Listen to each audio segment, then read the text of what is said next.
In a land where ancient gods walk the earth, where men slaughter men for gold and power. Will you survive? Or will you dominate?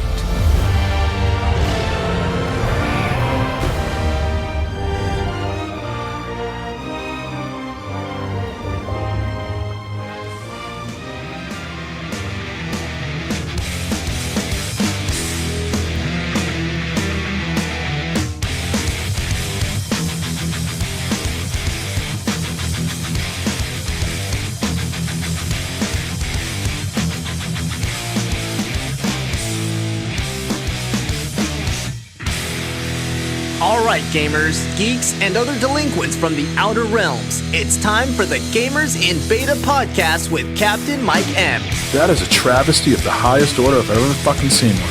Featuring assorted co-hosts, J-Maniac17. What the fuck was that all about? Corey Atwood. It's not my fault you guys all have shitty taste. Sean Quicksilver, 3355. Well, maybe you should look it up. And Joe State. That game sucks, dude.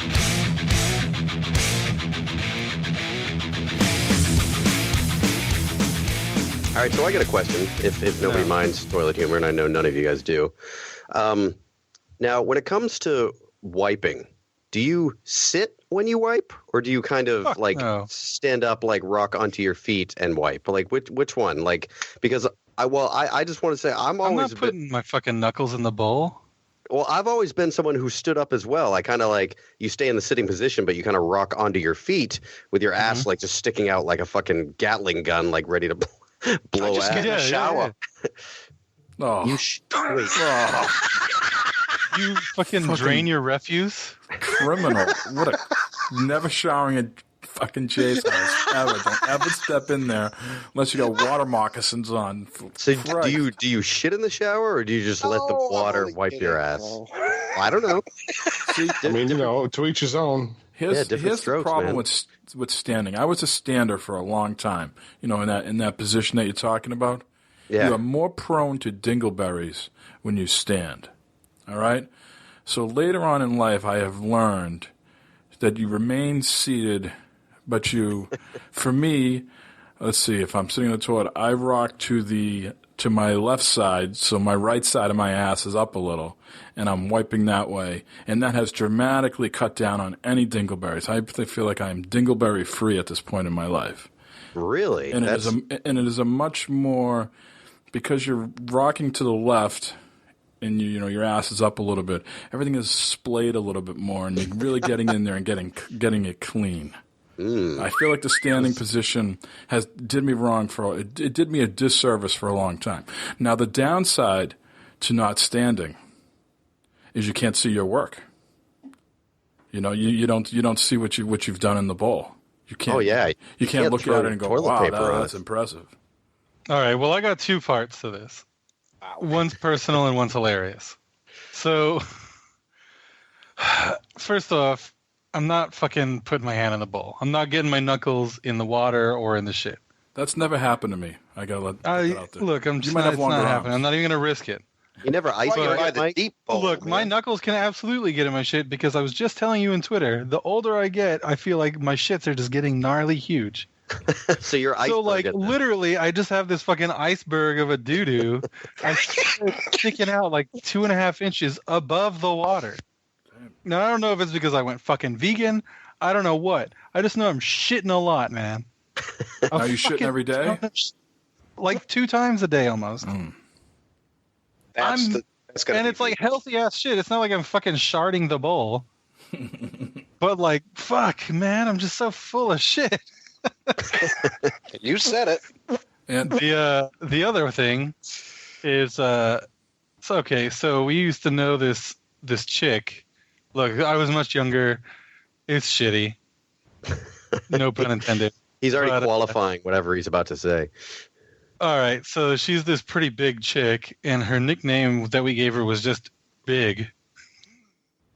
And Clever. Poor girl. It's pretty frustrating. It's awesome. But fucking, she was dating our friend's brother, and she was over there. She like it's embarrassing enough. She was dropping deuce with all the guys over, you know. So she drops deuce, and then apparently what she does is she just completely rolls forward off the toilet seat. She rolls forward, rips the whole toilet off of the fucking wall. Fuck. And then, like, has to try and take care of it. Comes out with all of us over. All of us. And has to admit what just happened and ask for help. So the whole toilet was like a dingleberry for her then. I guess, yeah. Oh my god. Clear throat. Should have cocked to the right. This poor human. My lord. That's terrible. Jesus, yep. So that happened. That's a real fucking story.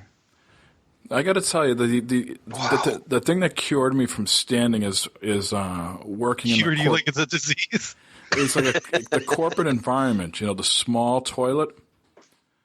The standing there, I felt like other people noticed that I was standing while I was wiping my ass, and I felt self-conscious about that. And I was like, people can't know that I'm standing and wiping my ass. Like, what's this guy doing standing for so long? You So got to keep. that's it. I trained myself at that particular point in my life. From now on, I sit down and wipe my ass. You got to be very careful with your feet. You can't move them around. You just kind of rock onto them where they are. Like Right, I've been because conscious about that too. If you do crazy footwork in the bathroom, you never know what can happen. What about Sean? Sean's been very quiet this whole time. I've just been enjoying the shit talk. I was just sitting here, just chilling out. I mean, I'm more of the Gatling gun approach, and that's what I've always done myself. So I mean, I try not Elaborate. to. What does that mean? Well, the same what Corey was talking about. Which is an asshole like a Gatling gun position. Like a Gatling gun position, so that I mean, that's just what I've always done. I didn't change it up at all because I certainly am like Joe. I don't want knuckles full of shit because there are some days that shit does poke above the water, and you don't want that to happen. Yeah, man, you don't get to see what's in the bowl if you're fucking wiping while you're still sitting. Who knows what's down there? Well, on the 40 cast, I already admitted that I am a two-flusher, no matter what. I've destroyed too many toilets in too many houses. I haven't had a toilet be a dingleberry, but I have destroyed toilets that no matter what I do, I am a two-flusher. So what that means is I flush before I even wipe. So what happens when you get on one of those auto flushers? How does that work for you, Mike, where you only cock Auto to the right? flushers still have a button on them. Right. What I run into it as work is, you kind of lean forward and, relaxing, trying to get everything out, and lean forward a little too far, and she pre-flushes on you. Every time. Those things flush on me every time. And those Isn't are the Anya ones your that cat? are like a super vortex of just, they spray water everywhere. Oh, yeah. You get a little spritz in your asshole every time. Oh, yeah. Terrible. It's like, It's like it's Japanese. You can sing that song every time. I also have to admit I am not a big public shitter. Like if I absolutely have to go, fine, then I'll go. But if I can save it till I get home, I will do that. I'm not one that likes to pissing is whatever, but putting my ass down on a public toilet is not something I look forward to. If I can hold it, if I'm driving home and be home in a few minutes, then I'm holding it. If it's if I'm out for the whole day, then I got to suck it up. But generally, I do not like using public restrooms to take a shit. Oh, I don't give a fuck, man. I got over that in college because like those bathrooms were like public restrooms. Oh, destroyed. I don't give a shit. I'll shit anywhere. It doesn't matter if I'm in public and it's like one of those bathrooms where there's a row of toilets and other people come in. I'm not one of those shy shitters that like holds it until they leave till I can push it out. Like I'll just push it. I'll try to give them a show. That's my motto. So you won't sit down and wipe your ass because you're afraid to touch your shit, but you'll sit down on a toilet that someone else sat down on and take a shit? Yeah, I'm not going to pretend like my butt cheeks are royalty. They're fucking ass cheeks, man. You just put them down. But they're the only ass cheeks you got. You got to sort of protect those things a little bit, right? Well, let me give you a hint here then. You go into these bathrooms, and most of them have these like foam soaps now. Get a piece of paper towel, fold it over, get some of that soap, that usually, you see the one pump or they're the automatics, and then you bring that in with you and you wipe the seat down because they're germ killing. This is like foaming soap. You wipe that seat down, throw it down in the toilet, and then you sit down and shit. How many pumps? Mike, are you one of those guys that just builds a nest on the toilet with He's a nester. toilet paper? I'm not a nester, and I'm not a. I don't use that other thing that's usually that little like. cover. Oh, the paper thing you pull out? Yeah, I fucking hate that thing. I never. Dude, as soon as you put it in, the piece in the middle falls down in the water, gets wet, and sucks the rest of it down in. It takes you 6 to get the thing to actually sit on there. I'm like, fuck this, I give up. I'm getting the soap. Nope, I'm an American. I just make sure I got some toilet paper in hand, even if it's dry. I still go over it one time to get any sort of germs, debris off, and then I go take care of my me too, business. every time. Oh yeah. You can't sit down on a wet toilet. I agree with that. No. Not even risk it. Can't even try. I sort of do that before I start recording with you guys. So welcome to episode 188 of the Gamers in Beta podcast. This is Captain Mike M. And by the sounds of all that shit talk, we have everybody here. Mm-hmm. Welcome, gentlemen. Hello. Yo. Yeah, we are now the Poopcast in 2017. Wait, are you fucking podcasting from the toilet? Because you just said you did that right before you started podcasting. I can't give out my secrets right now, Joe. So lots of news, gentlemen. So this podcast is going to be filled with all sorts of stuff. But it's been a while since some of you have been on. Corey, how you feeling? I've been sick for like fucking 2.5 weeks, and I'm like 80% of the way. 80, 85. I said 80 twice. That doesn't make sense. See, I'm still a little sick, but I'm also a little drunk Super now. 80. I'm exactly medium is where I am. But I'm well enough to drink beer now and talk video games, so I wanted to come back. And I think it's been a while since you and Joe have been on at the same time. Do you guys know each other? You need to reintroduce yourselves to each other? Well, I was going to, but I hear he's taken no new friends now, so I don't know if I should. Oh, that's very true. Very true. We can be lovers. Ooh. I'm into it. Well, we got all sorts of stuff to talk about. Joe's been playing Resident Evil 7. Sean's been playing some Conan, so we're going to get to that stuff later on. But let's jump into some big news items here right off the bat. If you've been listening to this podcast for any length of time, we've discussed Fallout 4. I think everybody's played it here with the exception of Joe. And pretty soon, they're going to be getting a new update, a 58 gigabyte texture pack update for PC. Holy shit. And then there's also going to be a PS4 Pro support update. And so, Jay, I got to ask you right off the bat, how does that make you feel as the Xbox One user? Doesn't bother me. I mean, I've been playing the hell out of it. I mean, it doesn't look great, but, a texture pack for the PC, if I had it on there, I definitely would. Well, I don't know if I would install it due to the fact that I am so low on hard drive space right now. I need to upgrade. I'm looking at. Don't you have 9 that you can install? That's on my consoles. This is for the PC. In my PC, I am low, so I need to pick up a 4 terabyte. So that 58 gig is kind of nuts for a texture pack. What was the Skyrim texture pack? Do we know? You don't have to look it up, but I'm just wondering if you know offhand. Yeah, just offhand, I think it was 8. No, it wasn't even 8. I think it might have been 3.5, something like that. Mm-hmm. Not quite sure, but it definitely wasn't that big. Holy smokes. So you don't feel left out then? You're just dealing with it, and whatever everyone else has, so be it. Yeah. Pretty much how I mean, I'm happy with playing the game as it is. I mean, it is what it is. I've come to terms with how it looks, and I still enjoy playing it. So, hey, Corey, you played it on the PS4? I did. But you don't have a Pro, so this doesn't do anything for you either. And Sean, you played this on PC, obviously. Yep. And you had a lot of fun with it. Yep. You see yourself going back and installing this texture pack and diving back in and I don't think I can. About? I was looking at the specs and it's a 1080. I don't have a 1080. It's saying the minimum specs for it are a 1080 and an i7. I have an i5. Oh, wow.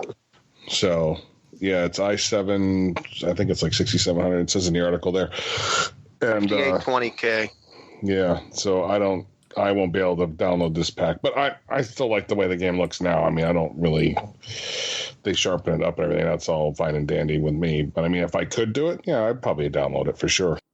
Yeah, recommended specs GTX 1080, so I wouldn't even be able to run it either. I have a 1070, but I do have an i7. So, but the interesting thing on the PS4, it's going to bring up the from I don't know if it was at 1080p now or 900p, but it's going to bring it up to 1440p on the PS4 Pro. So I am looking forward to that, and I will report back once I know more information and on what it looks like. But that is coming soon, I believe, right? That is next week, so Yep. just a few days. So hopefully next podcast I'll have more to report.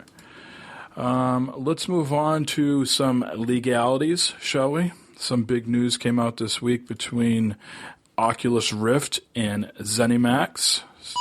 Speaking of Fallout 4 and Bethesda. Generally, Cord, do you have a sort of understanding of what this was all about?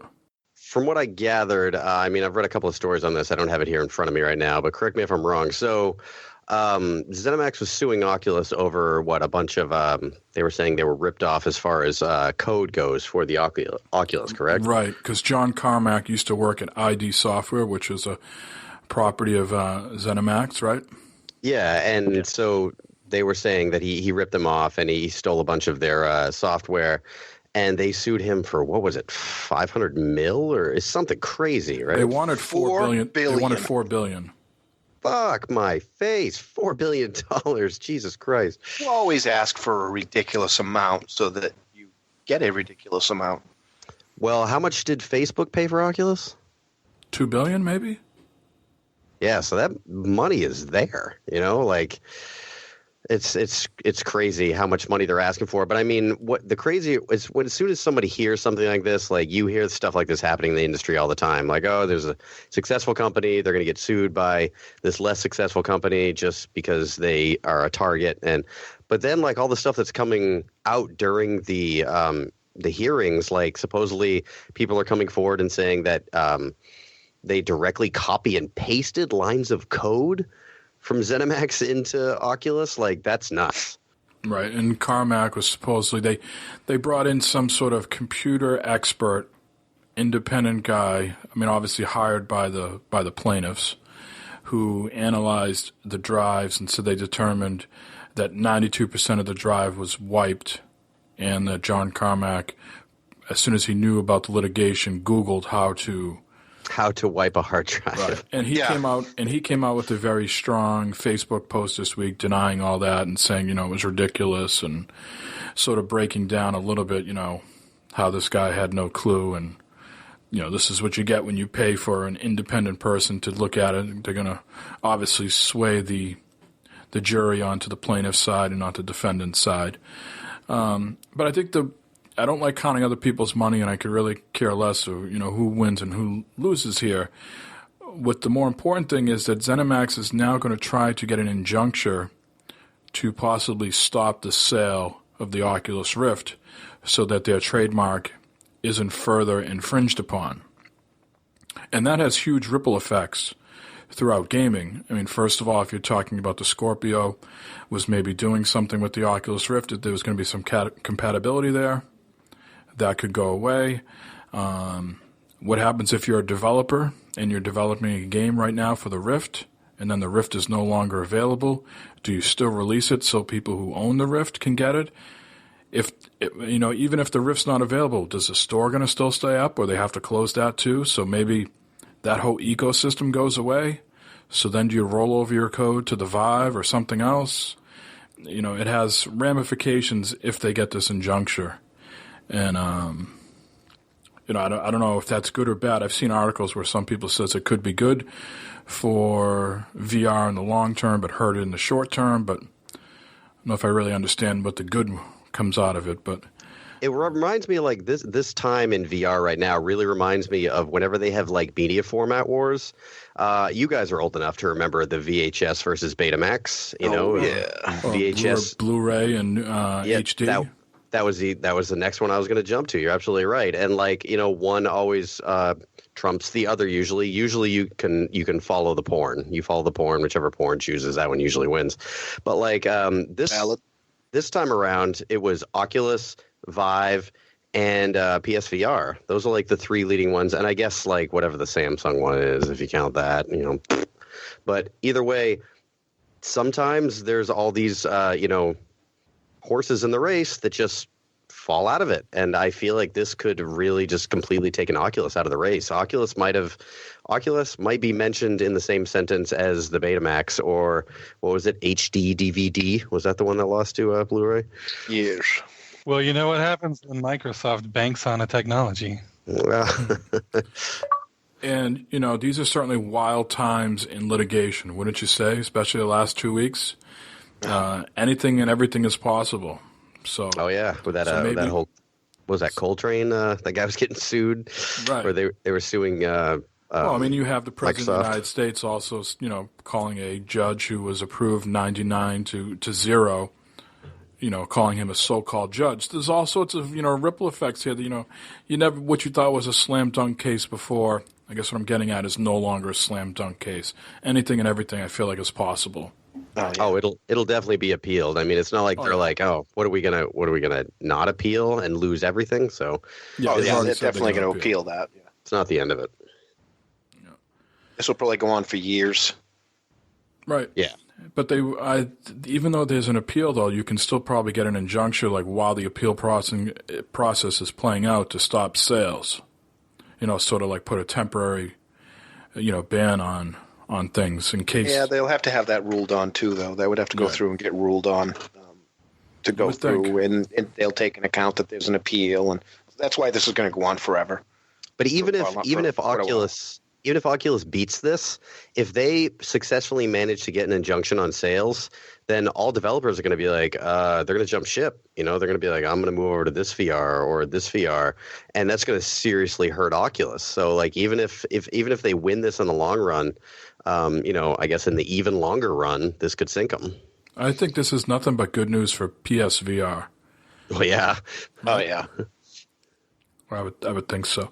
And let's segue over to PlayStation News right now, because they released 2 bits of information that is very important. I think we want to share. So they have a beta out right now that you had to enroll in for their new update for PlayStation Network. And one of the new features that they're testing out is external hard drive support. That makes it the master beta because external drives are the best. And it allows up to 8 terabytes. And as someone who's in the beta, I can confirm that I've tried this. Very seamless. You hook your drive in, and you know you got to go to the appropriate menu on the screen, and it asks you if you want to format it, and you do, and within 20 seconds it's done and you're ready to go. And just like you do on the Xbox One, you can assign, you know, by default, have everything go to this drive if you want to. About time. Oh, I've been waiting for this. Yep. Now, does this affect the UI at all? Like, if I'm looking through my games, could I still put all my games in the same, like, you know, folder of games folder, whatever? Even though some of them are on the hard drive, some of them are on the external. Does that matter? I haven't done that type of testing yet because I recently put in a 2 terabytes, so I still have a lot of memory left.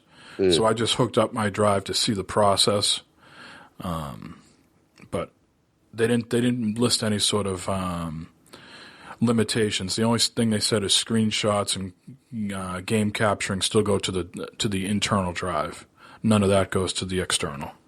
Yeah, all that stuff like capturing video, capturing screens is so much easier on the PlayStation. Like, whenever I have to review something, I have to capture my own video or screenshots. It's such a bitch on the Xbox One right now to do that, and then use the Microsoft service, whatever that cloud service is that they use. Yeah, that is OneDrive. Yes, fuck that thing. Yeah, you're getting a link. You're not actually getting the video. Doesn't just play there in Twitter, because most of the time when we share, that's where we send it to is Twitter. You can do it with Facebooks too, but you know, with Xbox having basically it's a link. You have to tap on it, then it brings you into a mini browser within it, and then you can see it.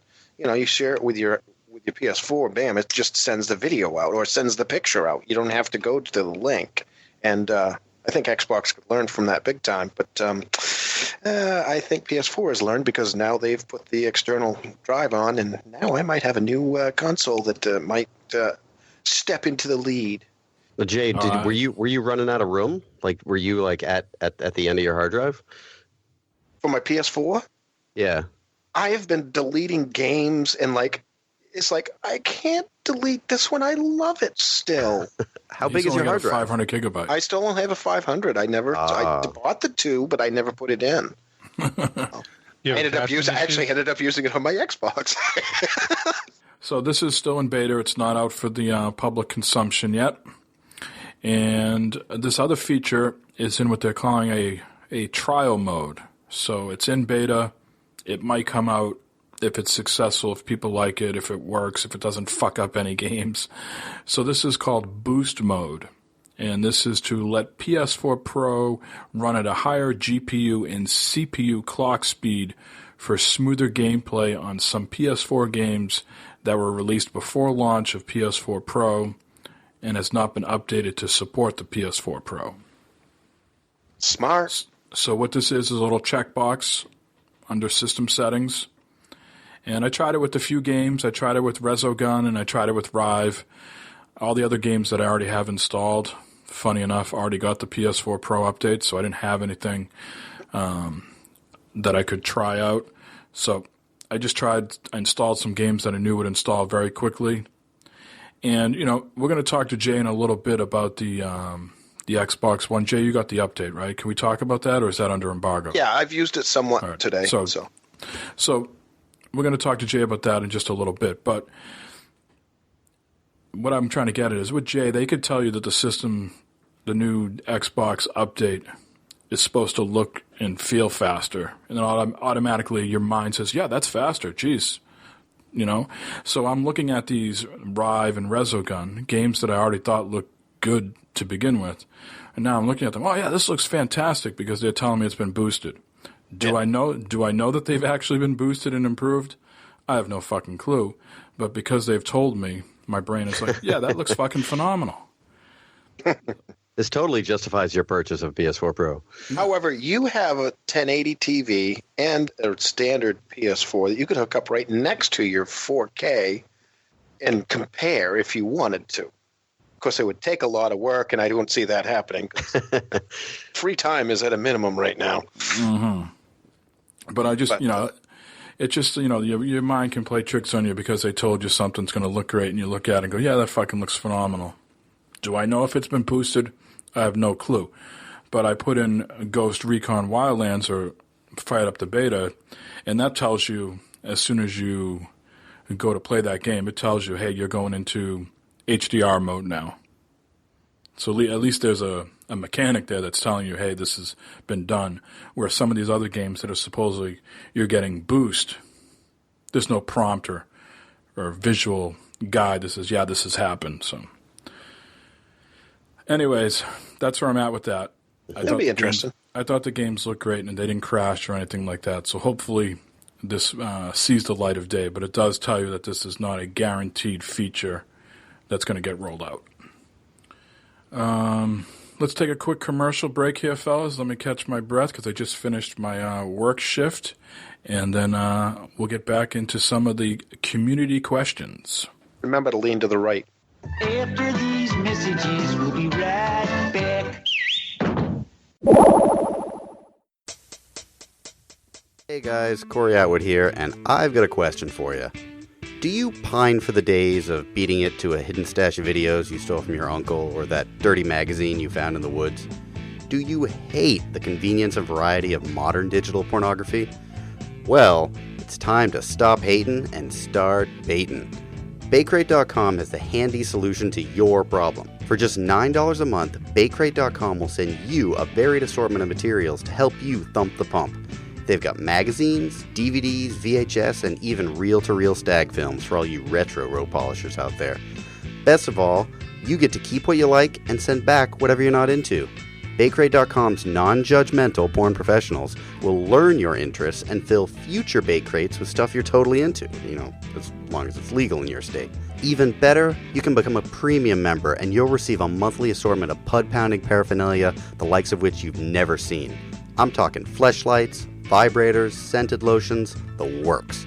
Use offer code GamersAndMasturbator right now and you'll receive 69% off your first month. BakeRate.com. Rebuild your stash one stroke at a time.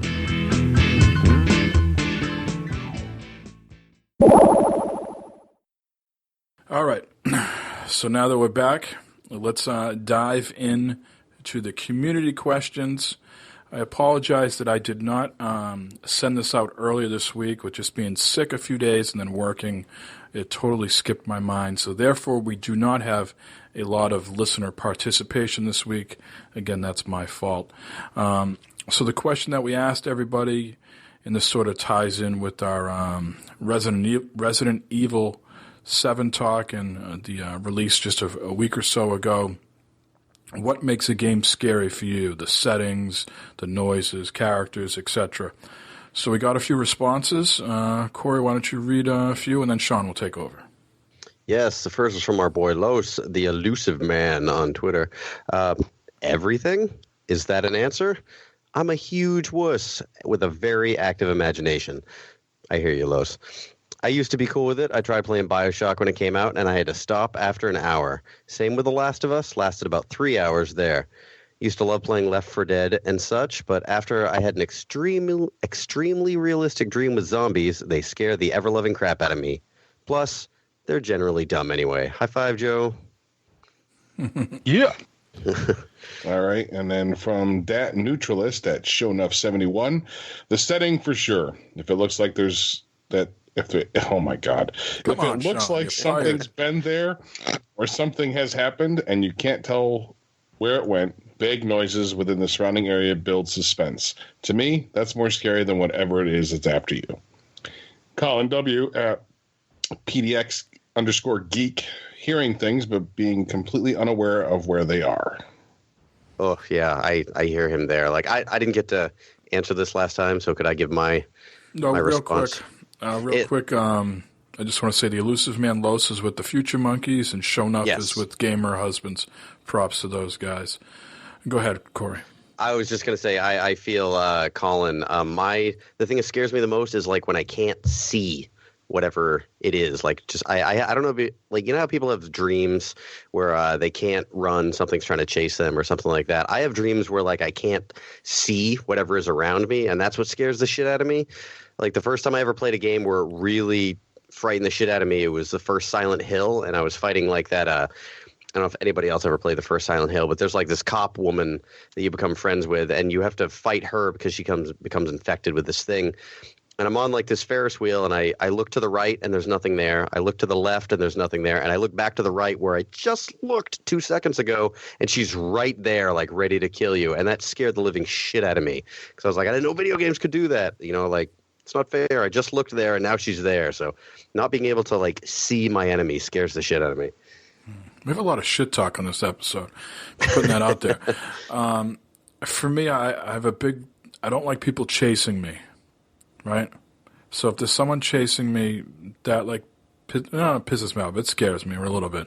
And then if they're sort of, like, chasing after me, but they're, like, waddling like that friggin' crustaceans in Fallout 4, you know, or other weird, you know, not zombies so much because they're kind of generic, but some other, you know, undescribable monsters or creatures or whatever, you know, that, you know, Dead Space type stuff, right?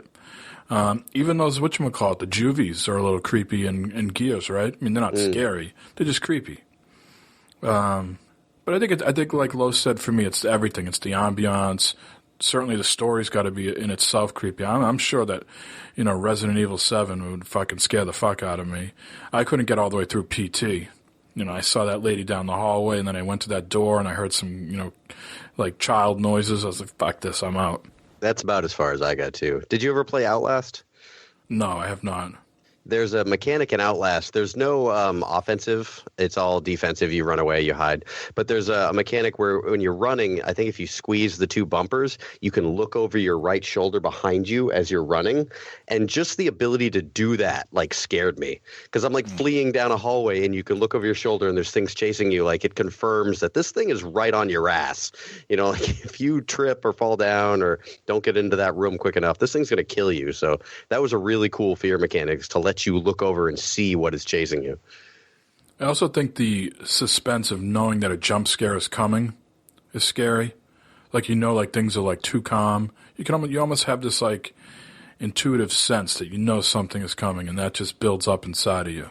Yeah, you know something's coming, but you don't know what it is, and then bam. Yeah. I mean, that was the dogs through the window. Then in I'm on the Resident Evil. floor. Yeah. Picking up your headphones. Dogs in the window. I don't think anybody will ever forget that. Like, I remember first playing that, and that got me. I didn't know that was going to happen because I borrowed the game from a friend, and that definitely scared the shit out of me. But, like, I learned from that moment. I'm like, okay, so this game's going to try to jump the shit out of me. I'll be ready for that now. Now, Joe, don't go into Resident Evil 7 yet, but for you, you know, you're a tough guy, you know. So nothing scares you, but is there anything that, you know, when you're playing that like creeps you out? It's not even that I'm a tough guy. It's that I've fucking spent since I was 15 years old watching horror movies like habitually, and I have an entire left arm covered in fucking horror movie tattoos, and my knuckles say horror. But you fucking get me into a gnarly ass game where it feels like I'm there and I'm being stalked by some super creepy ass whatever, then I'm like a scared little bitch. No, wait a second. I thought Scary, your knuckles, man. I don't like being stalked. I thought your knuckles had the PlayStation logos on them. Well, that's on the next set down. You know what I mean? Oh, you got two sets. I got you. Yeah, two sets. a lot of real estate on those knuckles. Heard that comes in handy. So yeah, I got horror on like the main part of the finger, and then the next part where it like bends on the second bend. On my right hand, I have the PlayStation buttons, and then on the left hand, I have WASD. Awesome. Because, you know, those are the only two ways you should be playing video games. Now, Sean, I have to ask you. I heard that, Joe. Sean. Yes.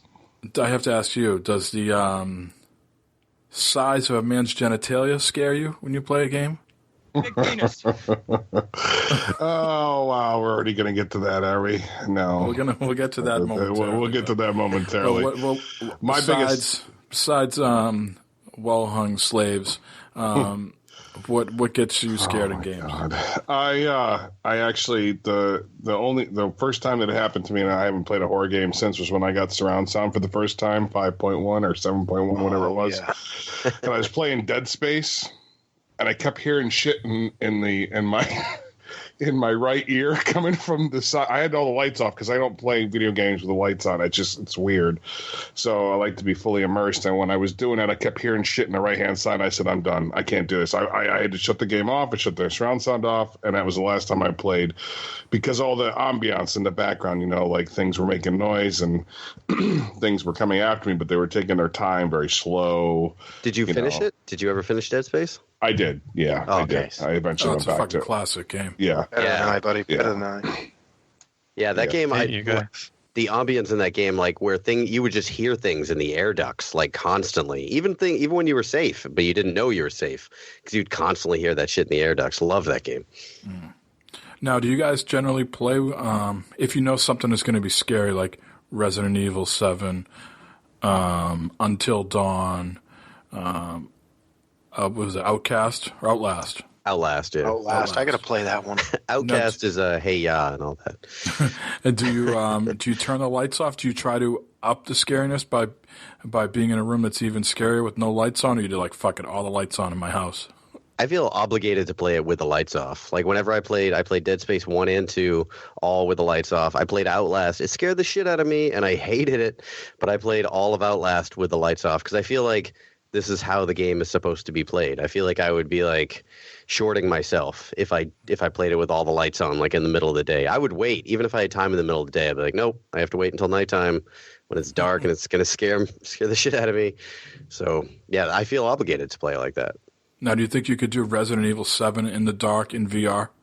Nope, I'm done with horror games. Outlast got me off of horror games. I'm like, yeah, the technology with this current gen has caught up to the fact that scary games are really, really fucking scary now. So I'm a bitch, and I'm opting out of them. I'm done with them, I think. Especially with headphones on. Would anybody here? Would anybody? I mean, people I'm sure are curious, but does anybody really think they would do extended plays of Resident Evil 7 in VR? Nope. I would. Yeah. Somebody give me all streaming. Somebody give me a fucking VR headset, and I'll do whatever I can to stream the whole thing in VR with a camera on me, so I can squirm like a bitch. And disappointing news for you, Joe. Only because from where you live, and all the rest of us are going to PAX, that my co-host on the 40cast, Glovebox, is say he's going to bring his VR to Boston, to my house, and he's going to bring Resident Evil 7. Oh, there's going to be some shit going on. God damn it. So if anybody wants to play Resident Evil 7 at my house in VR, Glovebox is bringing the goods. Oh, I really do. Stream it at least. You guys have to stream it. So I have a GoFundMe. Those are hurtful words to me, Joe. I just finished a 9-hour shift with that. All right. Oh. Let's move on, Corey, and tell people what the community question of the week is for next week. Yeah, so for next week, speaking of streaming games, what makes a game stream worth watching? I know not everybody out there watches game streams, but probably a good majority of our audience does. I mean, you're listening to a video game podcast.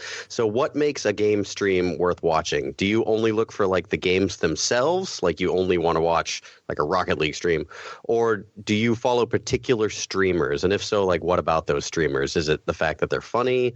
Do they give like an interesting commentary? Like what about it makes it worth watching for you?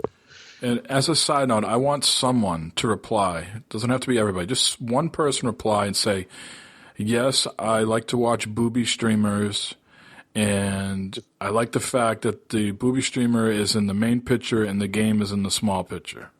And this is why I enjoy that. I want to hear someone elaborate on that. Is booby streamer a person? No, I don't know. I'm Googling it right now. Booby streamers are just people that stream because they want to show off their boobs. Oh, like that Nicole Solera chick or whatever? I recommend you Google that.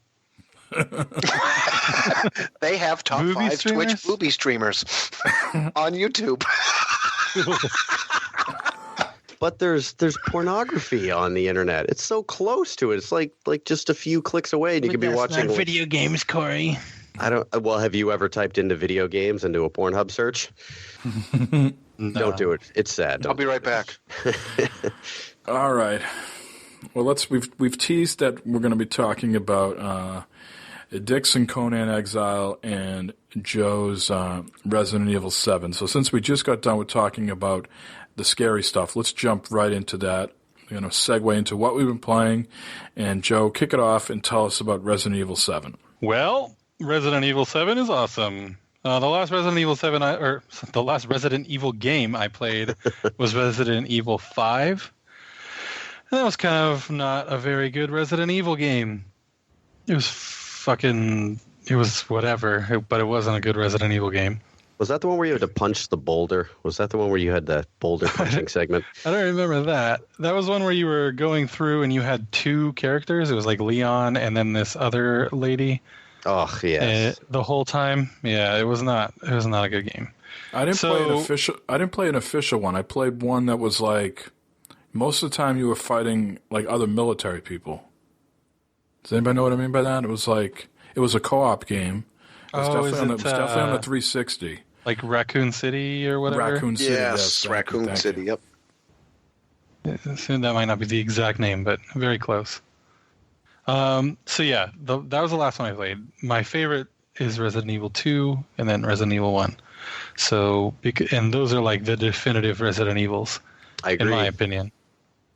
And so I started playing this one.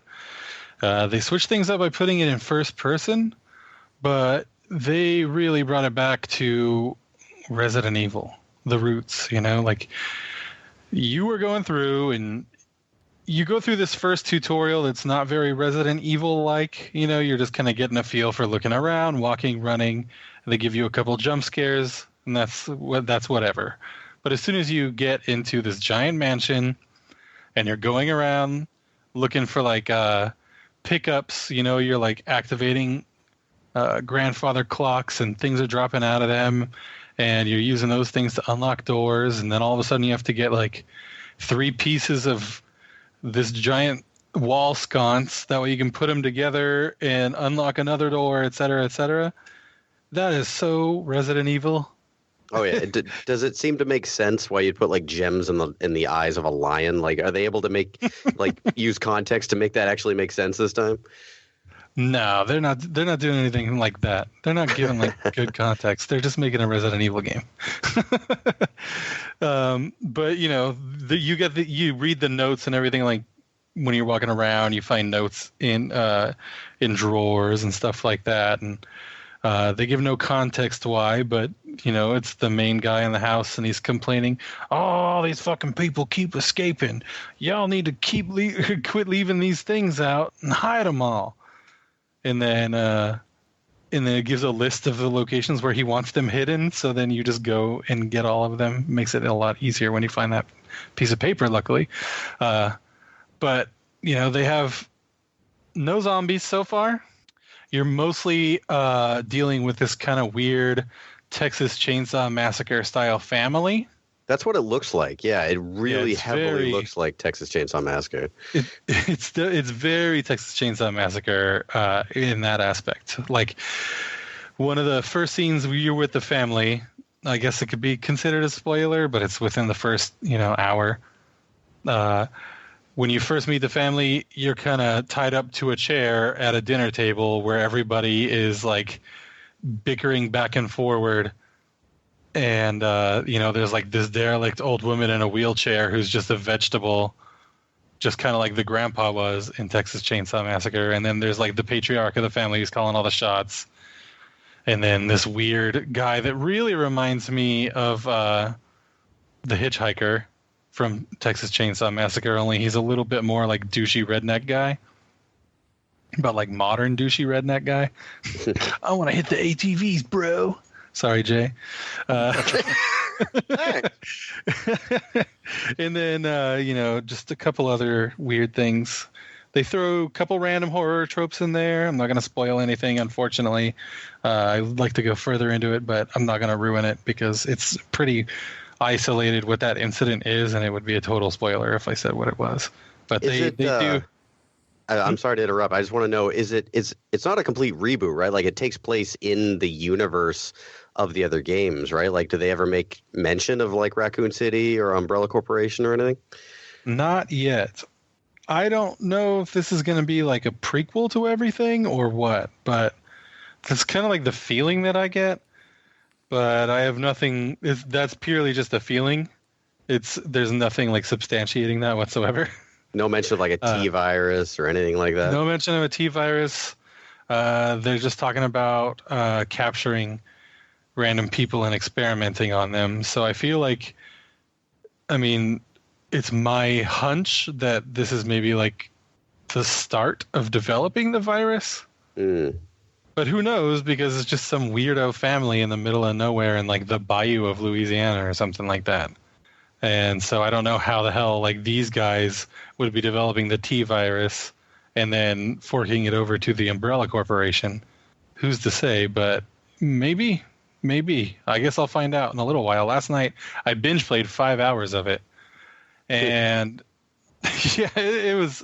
I made sure that I turned all the lights off. I turned up the volume, and it was just me sitting on the couch, just cracking out and being terrified. There's a lot of getting stalked by just this weird, gnarly ass guy who's chasing you with either an axe or kind of like the jaws of life on crack. I've only pretty seen graphic scenes. I've only seen it in a stream, so I don't want to say anything to like spoil anything. But have you got to like the garage scene? Yes. Oh, that was crazy! I happened to be watching a stream. The guy from our from Bago was like streaming with VR, and he got to the garage scene with the car. Right? Is that the correct garage scene I'm talking about? Yeah, I believe that's the scene. Okay. When you're in the garage, and yeah, it took me a couple tries to figure out what to do in there. Did you see the intro to that? I don't recall. I don't think so. I just remember there was a car and there's a small space and it was in a garage, and like that's where I'll leave it. But I did see the craziness of that scene, just like, I would not know what to do. Just all the like chaos that erupted out of that like moment it was pretty cool to watch. Yeah, I mean, I've watched the whole thing, and I will tell you that a lot of them were saying that it's gone back to the original Resident Evil games. I never played any of them, so I don't know. But that was like a lot of the comments they were making. Do you believe that's to be true, Joe? I mean, have you played any of the original games? They said it's more going back to true form versus what they tried to do, I guess, in the last couple. Yeah, definitely. It's absolutely on par with the old stuff. It's really back to the formula, with its own twist, because like I said, it's very Texas Chainsaw Massacre at the same time. Have you found any herbs? Any herbs yet? Yeah, there's a lot of herbs. There's a lot of combining items in your inventory to make different items. Yeah. A lot of fucking inventory management in your limited space in your backpack. You're going around and you're finding tape decks so you can save. And yeah, very psychological. So far, I've beaten 2 full bosses and encountered with kind of a third one, which was like the horror trope that I was talking about that I'm not really going to get into because I don't even know if that's my final encounter with that one. So who knows? Now, have you heard how long this game is supposed to be? I heard it's about 10 hours. About 10 hours. So you're about halfway through. But I don't remember if that's accurate or not. I believe that's what I heard. I think that's what Dan Reichert said. Now, this game is hard to find. Is it? Well, I couldn't find it when I was looking for it. It was all sold out everywhere around me, but I ended up getting it the second day I was looking. Well, Amazon right now, I looked this morning, the PS4 version is 1 to 3 week delay. Now, of course, that could just be until they get their shipment and then they go out and that's a placeholder, generic type thing. But it does say 1 to 3 weeks. And I know when they were supposedly going to have that Lightning deal with Prime, that the Xbox was already sold out and that had a delay. So a game is doing incredibly well. I can't remember anybody just saying it's not a good game. Everybody seems to really enjoy it, and more importantly, everybody who plays it in VR says that's the way to play it. That's unbelievable. Yeah, that's good for Capcom, good for the series, and really good for VR. Yeah, super good. Jay, I saw that you played a little bit of the demo. Do you want to talk about that? Tie in anything? Well, I was going to ask, has anybody else played the game or played the demo at all? No. The demo has nothing to do with the game. It's just more to show you like what the engine is capable of and give you a little taste. Right? There's actually no tie-in to the game, is there? No, it's got the people in the game in it. So we're talking about the demo that came out a while ago, like. Yeah, and it sets up. It's basically sets you up for the game. It's kind of like a little mini prequel. Like the kitchen one, right? You start off. Right. Does Joe? Does the game start off as you going in following a cameraman? No, that's not where the game starts. That's where the demo started. That's the demo, right? Yeah. They do bring that back in part of the game, but they switch it up to where it's not the exact same thing. So it's actually, it's a piece of the game. So you're actually kind of by playing it, playing a little bit of maybe a prequel, I guess. A little bit, yeah. Yeah, I believe it's prequel. Before the state of what's going on in the game. So I've played that, got the bad ending, and I want to go back and play again and get the good ending. So and then I may end up going into Resident Evil 7 if I enjoy that. But it wasn't bad. I enjoyed it. In that, it was mostly jump scares. It was kind of short. But the story is told, I mean, even though it's just the demo, I thought the story was told pretty decent. In the way that it goes for the short piece of story that they do tell. And I enjoyed that very much. So don't play like I said, I'm going to go. Any existing heart conditions. Yeah.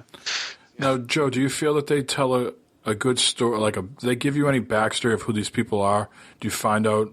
Maybe that comes later in the game, or maybe they've already told you. But do you get a sense of who these people are and what's going on? Has that been revealed to you yet, or obvious? It kind of unfurls as you're playing. They don't give, like, they're not just straight up like, oh, this fucking guy is crazy and this is what happened. But you start piecing things together, and then you're dealing with another person who keeps calling you on the phone and telling you about stuff. And they like give I you said, a piece you're of going it. through. They give you a piece of it in the demo, right? What do you mean? Just a description of who owns the home and what happened. Yeah, I think so. Yeah, so that was the first part of it, I believe. So, I guess the question, do you feel like there's more to the game than just jump scares and horror? That there's a good story there, and you feel like you're engaged because of the information they're feeding you slowly about these characters? I think that they're doing a great job. It's very atmospheric. It's super tense. They give you a lot of supplemental information if you want to go around and you want to find it. There's tons of pictures everywhere with descriptions on the back of them if you choose to look at them and spin them around and everything. There's notes all over the place that talk about things that have happened in the past and who people are and what they've done to each other. There's just a lot of supplemental stuff. They don't shove it in your face, but they give you the option. Has there been any mention of like Jill Valentine or anything like that? Any Stars members or anything? No, nothing currently that's really alluded to the past President Evil. President Evil. Oh, slip of the tongue. That's reality. Fruity. There's nothing. There's nothing alluding to past Resident Evil games necessarily so far. This is the first Resident Evil game that doesn't say like Resident Evil when you press star, right? True. That's correct. But it does have "You are dead." Oh, really? Yeah, and you died. So at least there's that. Well, anything else to add, Joe? The game's great. I will really want to play it in VR. I know that I would really be freaking out and super scared as hell if I did, but it's still something I want to do. Cool. Well, something that I watched yesterday that was impressive was Sean streaming Conan Exiles on Twitch. Not only did the game look good, but Sean did a tremendous job streaming. He was very engaged with everybody and was talking the whole time. There didn't seem to be any lulls. And I think even towards the end, you were doing a little role-playing. Is that right? Yep, So, I was. So, again, I was very impressed. I think I would watch the whole thing while I was putting the planner together for the podcast and while I was finishing up my shift for work. I had you on my phone so I could periodically look over and see what was going on. So why don't you tell people a little bit about Conan, and then we'll get to the low-hanging fruit. Well, all right. So Conan Exiles came out on Tuesday. Actually, came out on Monday. Well, Tuesday at midnight it came out. But thank you to Captain Mike. I got the key on Monday afternoon and I fired it up. And it's basically it's a Conan game, but not like any of the ones that may have been out before this. This is a new story. It's an open world sandbox with the same survival mechanics as every single other game. Punching trees and grabbing rocks and doing all that stuff. It's all the basic mechanics of that. There's nothing changed there. The only difference is this game has a storyline or lines. Actually, there's a couple storylines you can do, and actually has an end game, unlike some other open world sandbox games that have been out for longer. So basically, you start off in the desert on a cross. And you'll see Conan for a brief couple of seconds in a sequence, and he will release you off the cross, and that's where you begin the game. You are completely all right. You can be completely buck naked. You don't have to be that way. And I'm not sure with the way things are going on Twitch right now. There are a lot of streamers out there that will play it naked, and that's cool. I don't care. I just find it unnerving the way some things seem to move in the wind. It just doesn't look right. I don't know. It's very odd. So you're getting subconsciously, you're getting like pain in the groinal region by watching that. Because it's the first game I've ever seen that has an endowment slider.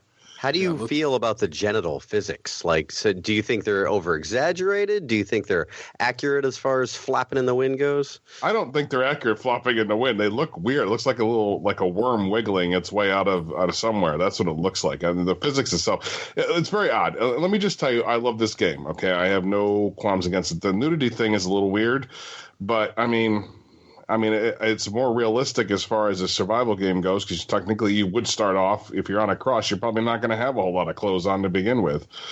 But it's entertaining. And the first day that I fired up, and I have a server, and I'm glad I did, because they shut down all the official servers right now because they got away from their provider because they couldn't supply them with what they needed. So that right now there is no official servers out there, as far as I know. There are 9,000 unofficial servers. Jesus. So there's a lot of people with their own servers out there right now. Me being one of them, but I had signed up for mine a while back.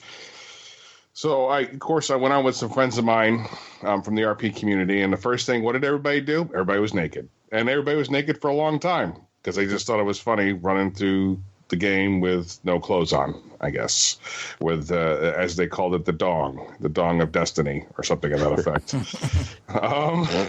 These are your friends. Yes, these are my friends. So when I fired up the stream, you were going through the creation process of the character. Yes. So it seemed like later on in the stream you died, your first character died, but you already had another character, I assume, that you were rolling with? Yeah, what I do is, because I'm an admin on the server, I have 2 Steam accounts. One is my admin account that I do for my admin on my servers, and one is just my regular account. All right. So your regular account was the new character that you created during the stream? No, that one was my admin account. The one that you saw where I woke up in those buildings, that's my main account. Okay.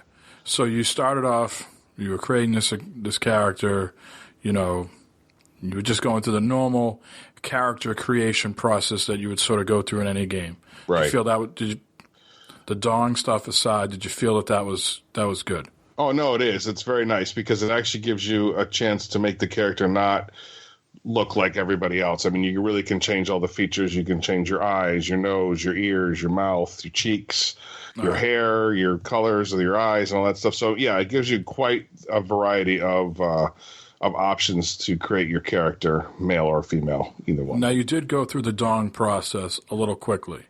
It seemed to me there was a slider that was just going in length. Is that correct? That is correct. You could actually be a eunuch if you want to, because there's a tennis ball one. If you go all the way to the left, and then if you go all the way to the right, it gives you probably, I would say, a 7 or 8 inch dong, I'm guessing. And relative. Get your hand off my penis! So yeah, so you definitely have that. And then the same thing for the breasts. For a woman, you can make them huge or you can make them small. So A cup to, I guess I would say, double D's probably. All right, now don't make me ask, Sean, but come on, how big was your penis? Big penis. Oh, I won't big, of course. Come on now.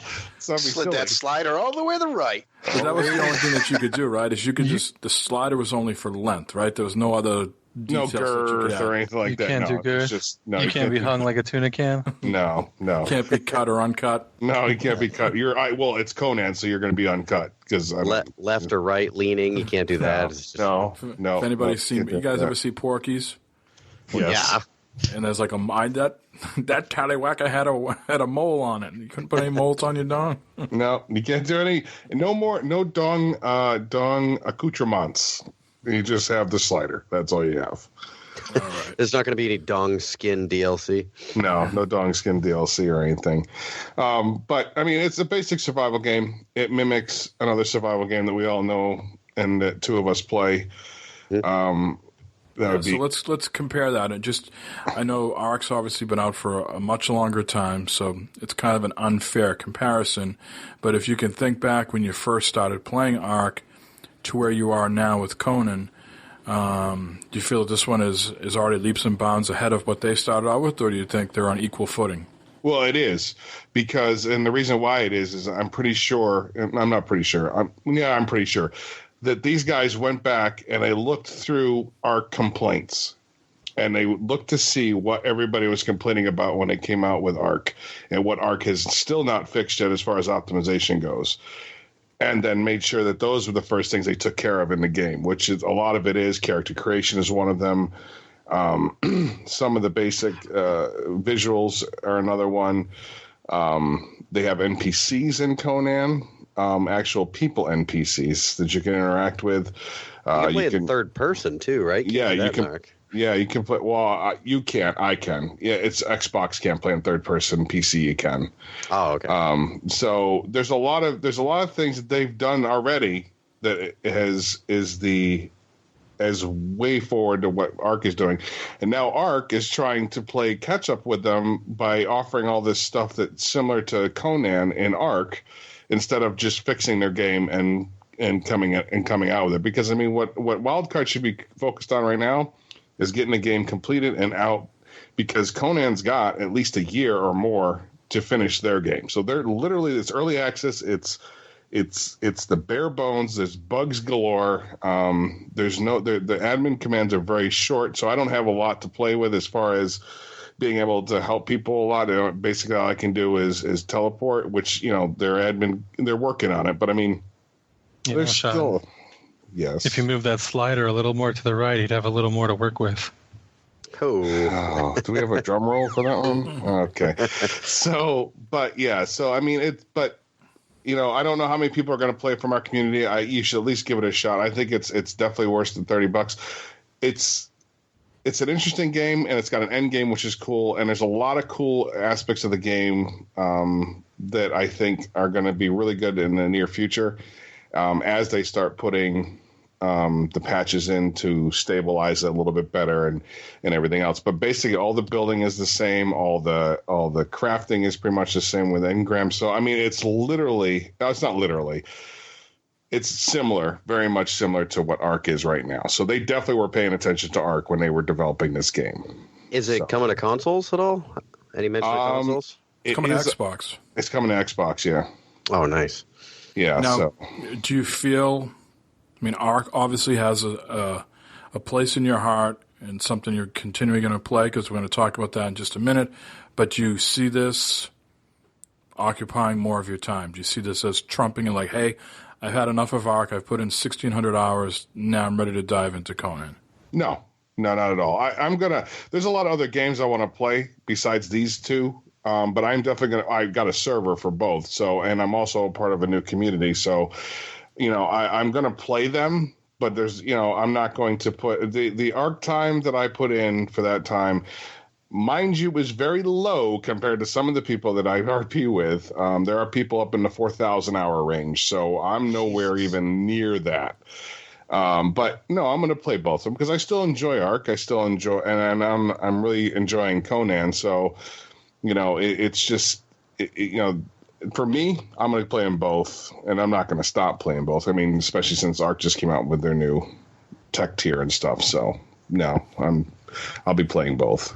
All right, so let's hear about the other game you're playing that's ARC related. ARC. That's just. I'm just ARC. The Island of Misfits. What's this? Yeah. What's that? Island of Misfits. Is that that's a new community that I belong to. The Island of Misfits. We have the ARC servers, RP and non-RP. We have the Conan server, and we have 7 Days to Die. So it's just basically a community that I play with. I just put that on there so I didn't forget to mention them. So, but I mean, yeah, that's all. It's just ARC. The normal ARC game, but the community that I belong to that I'm playing with right now. The Island of Misfits, huh? Yeah. You guys just walk around with your mics on going, wow, meow, wow. Yeah, we try not to, but that does happen.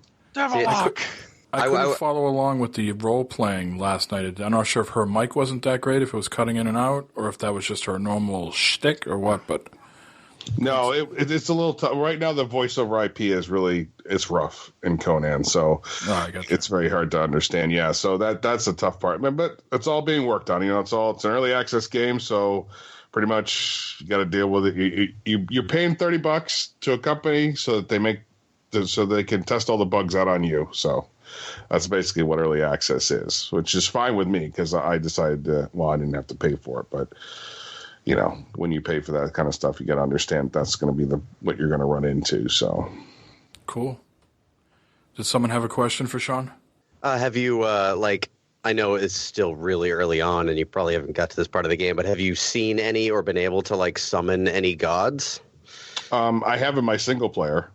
Did you speed up the XP process or something in the single player one? I went to the admin commands and summoned them. This is just total cheated then. Fucking. Hell yeah! I want to see what it was like. They're interesting to say the least, but they do have a time limit. So that's one thing that's nice about that. That they don't last forever. You don't summon them and then you go and create all kinds of havoc all throughout the because it lasts for a minute. So you have 1 minute to do all your destruction, which you can change the time in the settings. But 1 minute is the duration. And you become a target. When that happens, there's a big yellow light that comes down and shines on you as you're standing there summoning this thing so that people all around you, if I was in an actual server, would know. And there's an announcement that comes up. This person has summoned the god of Mitra. So you just kind of request that, hey, God, go over there, kick that guy's dick in. You control the god. For 1 minute. Physically play as him? That's awesome. Physically play as the god. So the three gods. The gods on the field, does your main character disappear, or is he just stationary with a yellow light on him as a target? You're stationary with a yellow light as a target. So does the god? You have to play the god in proximity of your guy and kind of protect him then? No, you just go and attack. So if anyone comes, so someone can kill you. So that's the whole purpose of they put like a fail-safe in so that you can't go around doing this all the time too. It takes a lot to summon these things. I actually looked up what it takes to summon the gods, and it would take a ridiculously long time. So, but they left that in there so that you can't be some kind of maniac and going around and just summoning gods at will and just putting them in the field because they destroy everything. I put up some buildings and stuff, and they literally in the top tier buildings, and they just took them down like they were even there. So they're definitely very OP. So when you have the god on the field, what's the point? Is it just going around fucking up other players then? Well, basically you're destroying buildings, players. You're going after somebody's base or whatever, destroying their temple because there are 4 religions. There's Kram, Set, Mitra, and Yog. Oh, I hate those religions. yeah, they're interesting to say the least. But it's basically you have an altar that you can summon the gods at, but you need a high priest. And there's a whole bunch that goes along with it. What I did in single player was only for my own amusement because I just wanted to see what the gods were like. They're very big. There's no doubt about that, especially the Mitra one. He's very tall gentleman. Kind of like from, what are those old flicks? The ones used to be almost like claymation. Sinbad and the Seven Seas, those type of Ray thing. Harryhausen shit? Yeah, Ray. Oh, yeah, those are great. Yeah, so, it was like those movies. That's how, the gods are relatively large and stuff. So, it's neat. It's a neat game. I give it a shot, watch a couple streamers, see if it's even for you. But I enjoy the game. It's just got a more of a survival feel because there's no guns, there's no rocket launchers, there's none of that crap. It's all basic tools and stuff like that you can craft. And it's kind of interesting. So one last question. Go ahead. Are the gods hanging dong? No, I was going to ask that. No. Oh my god. They are not. And do they stand when they shit? Well, let's move on from this. Yes, before we bore the listeners to death. Sean, let's tell people where they can watch you stream Conan. You can watch me stream Conan at twitch.tv/LuckyPhantasm. Okay, Lucky Phantasm. Mm-hmm. All right. Corey, you haven't been on in a little bit. So you have been playing some games, so why don't you tell people what you've been playing? All right, I'll keep mine short and sweet. Ark, that has kind of taken a back seat, so I won't get too into that. Just to say that I am still playing it. I've been playing This War of Mine, that free game for, I think it was like a PS Plus free game for last month. It's a survival game. I nearly bought it before it became one of the free games. I'm kind of glad I didn't. Not that it's a terrible game, but it's like I can't get beyond like day 10 or 11 without just getting really fucking bored. So not really feeling This War of Mine right now. I'd recommend trying it out, but it just kind of gets boring. One of the new games with gold is Lovers in a Dangerous Spacetime. Have any of you guys played that? I played that at PAX a couple years ago. Ditto. And then I played it when, they followed up and gave me a code. It's it's an interesting game. It's a great couch co-op game if you could get someone to play with you. Oh yeah, like I have yet to try it alone because I watched a trailer and I'm like, okay, this looks really tough alone. And but I've been playing it with the wife. We've been sitting down playing through a couple of levels every night, and this game is super fun couch co-op. You control a ship, and all the guns on the ship are like Millennium Falcon style. Like you have to run to the gun and like sit in the gun.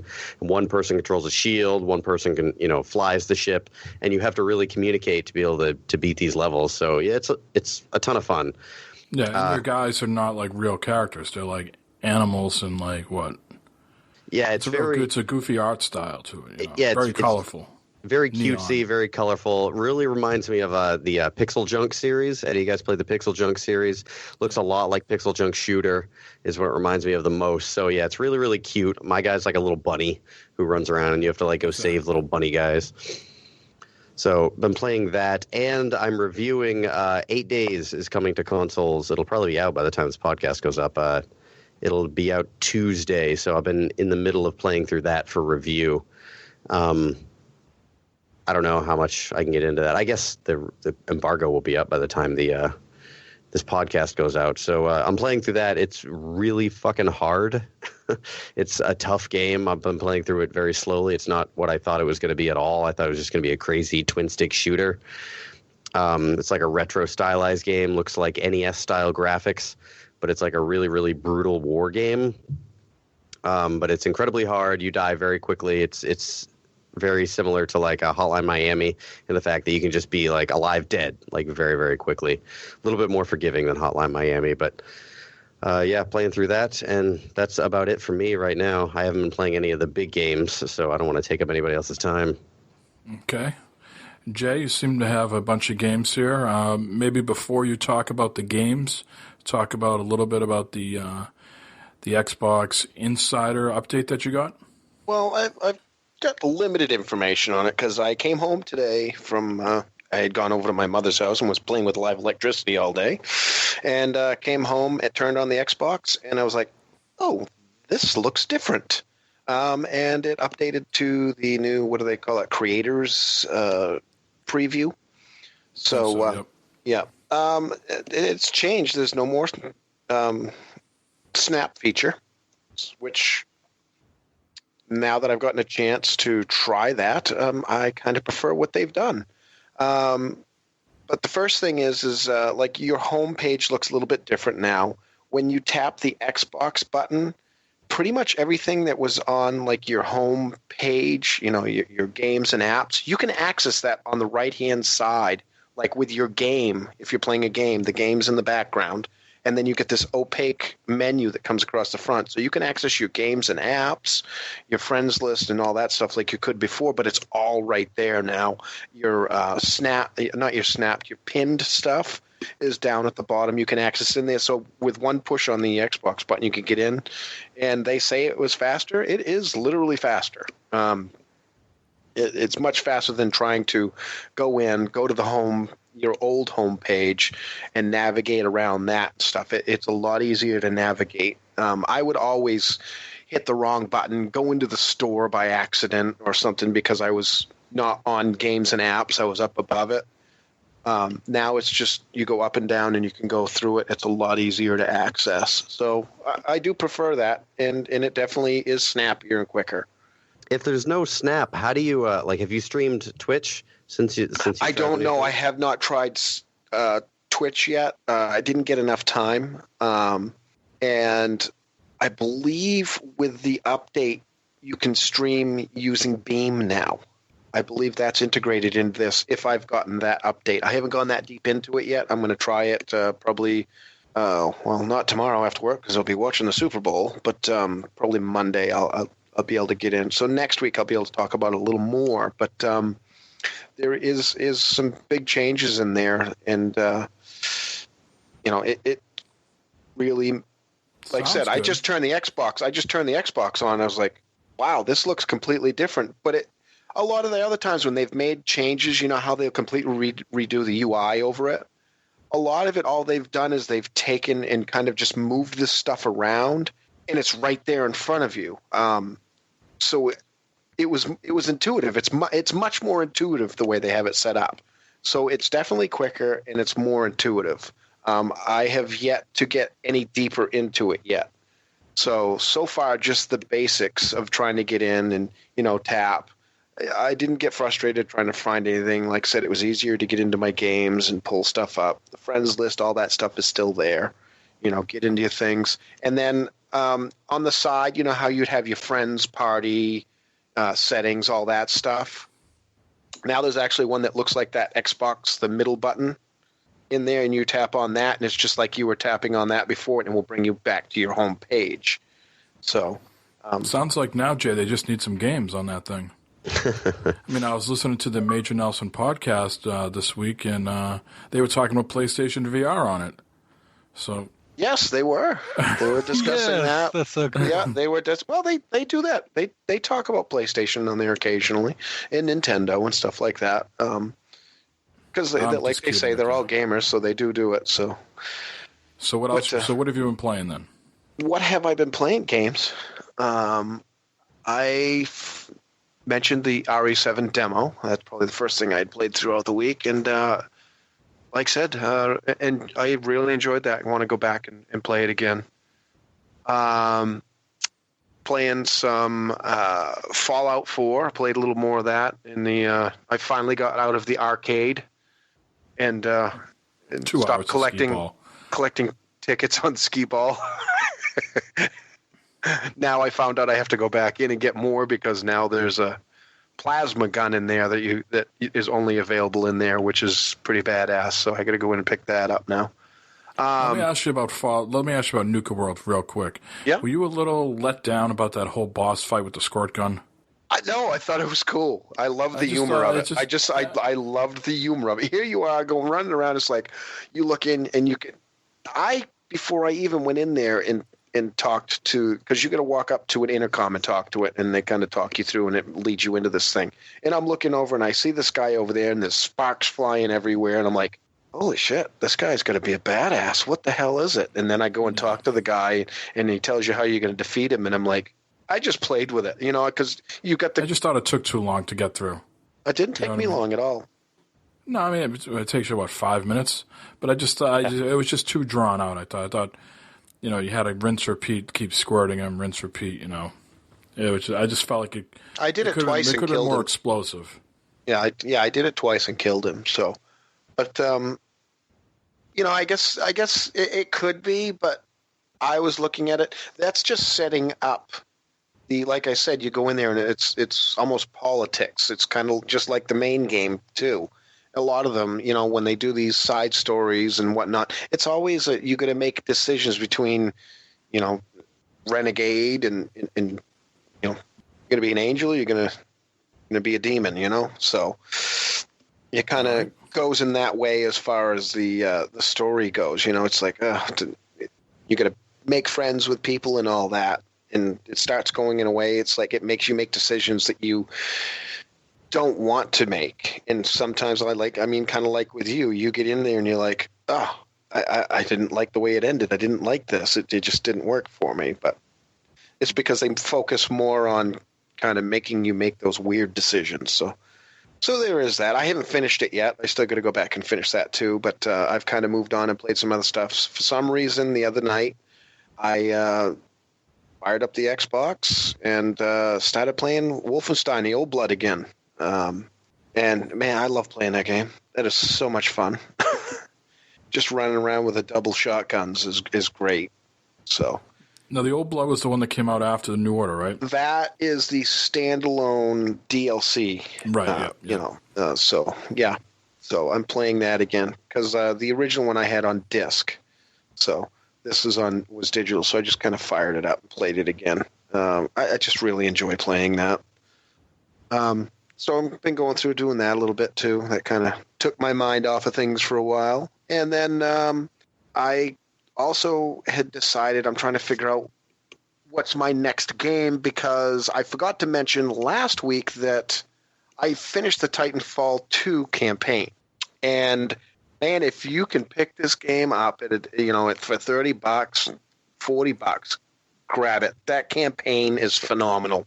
I've just really enjoyed it.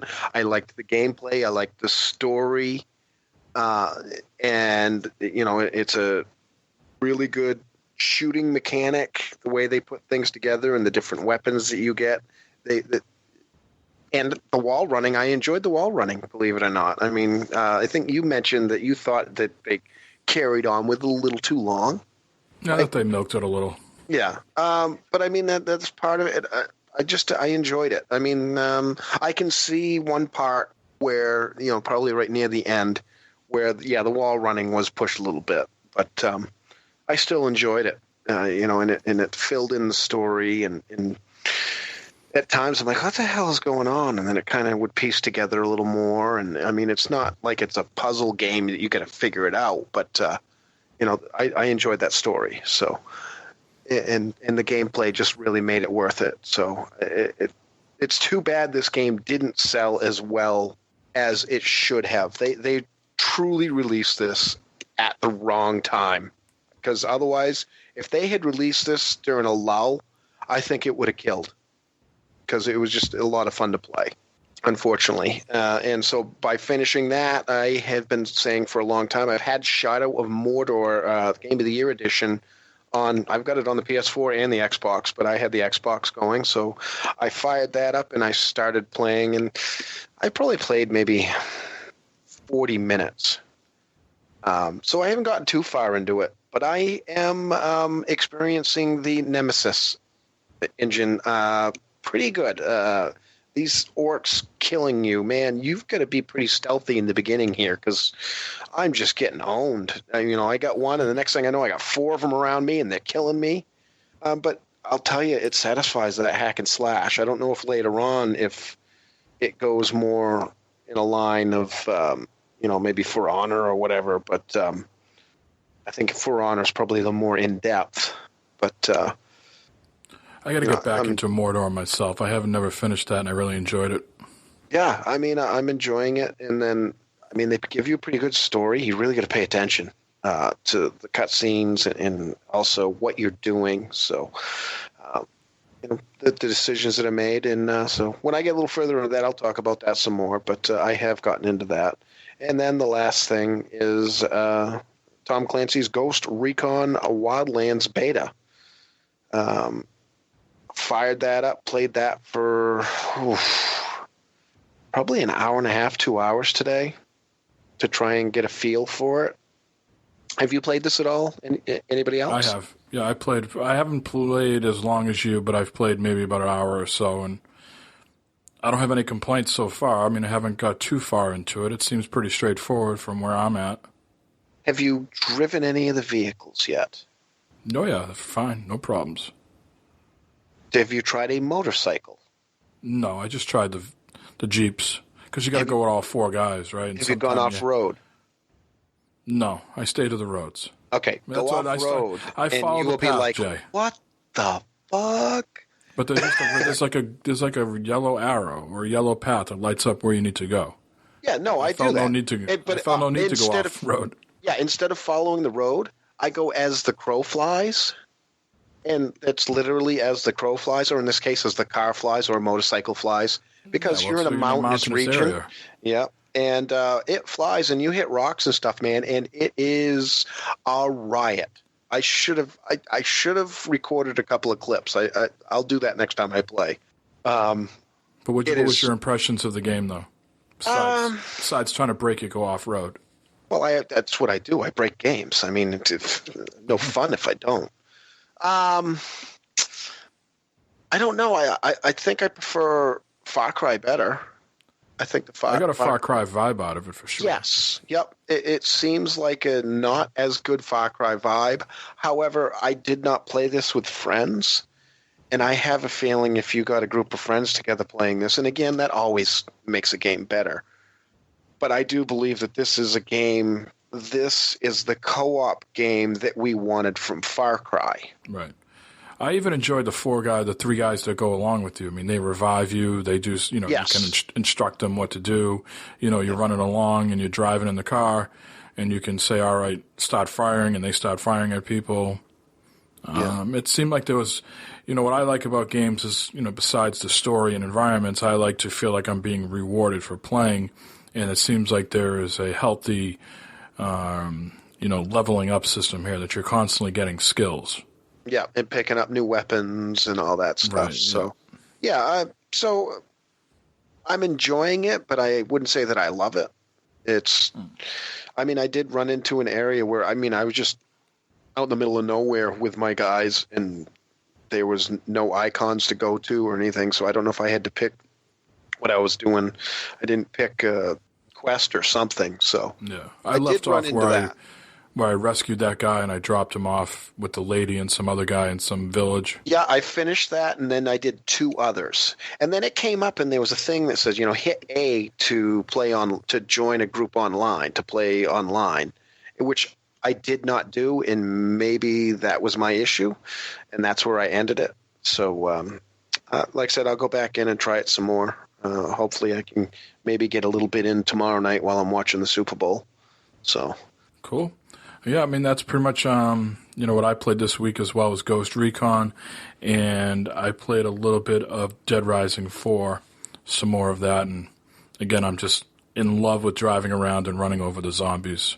It's very satisfying, not only the visuals of all the zombies dying and the points that you're getting and the gold coins dropping, but just the sound. But you're doing this in vehicles that you've kind of... No, not ones that I've crafted, just ones that I'm finding along the road. Oh, okay. No. Because I would say the one before, for Dead Rising 3, that was probably what I enjoyed the most, was like making the motorcycle trike that spewed fire and had like this thing on the front where they just chop them up as I go through. It chop them up and then burn them. It was, oh man, that was so much fun. One thing I haven't figured out yet is there's an exosuit that you can pick up, and that allows you to pick up other weapons. Otherwise, if you don't have the suit on, you can't pick them up. They're locked. Yeah. But the suit only has a certain amount of life, and I didn't figure out if this is something I need to protect. Did I overheat it, and that's why the suit blew up and fell off me, or do these things only have a short shelf life, and that's all you can use them? Because I used it for about maybe 5 minutes inside this firehouse, and then it blew up on me, and now I'm back into my regular clothes, and I can't pick up these cool weapons anymore. So I got to do some research on that. That's my only complaint, or sort of thing I don't understand at this particular time. But other than that, it's a lot of fun. Let's move on to the news, gentlemen. The notable releases for this week really are 2 that I could find. How to Survive 2 is coming to the consoles. That's already in early access on Steam, but it's coming to the PS4 and to Xbox One. That was a decent game, the first one, How to Survive. Yeah, I enjoyed it. Yep, curious to see what the second one will be like.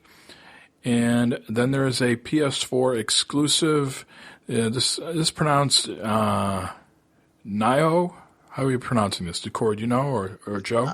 I would have said Neo, but I'm not 100% sure either. Yeah, let's go with Neo. Mm-hmm. All right. And this is what they're calling this is sort of a samurai Bloodborne. That's from what I understand. Samurai Bloodborne? Yep, a samurai character, hack and slash, but kind of in the Bloodborne vein. Yeah, it is Team Ninja doing it, too, so it looks pretty cool. Yeah, it is a PS4 exclusive. Funny how this system has no games to play. All right, let's move into some of these news items. We'll go through these as quickly as we can. Mafia 3 Any of you guys own that, or am I just a lone one on that? No, that's all you, I think. That's all me. So this is coming out with a new story in March. There's going to be some story expansions. The first one is called Faster Baby. In May, they're coming out with one called Stones Unturned. And then in July, Sign of the Times. And this is all part of the Seasons Pass. And these are going to be, again, story expansions.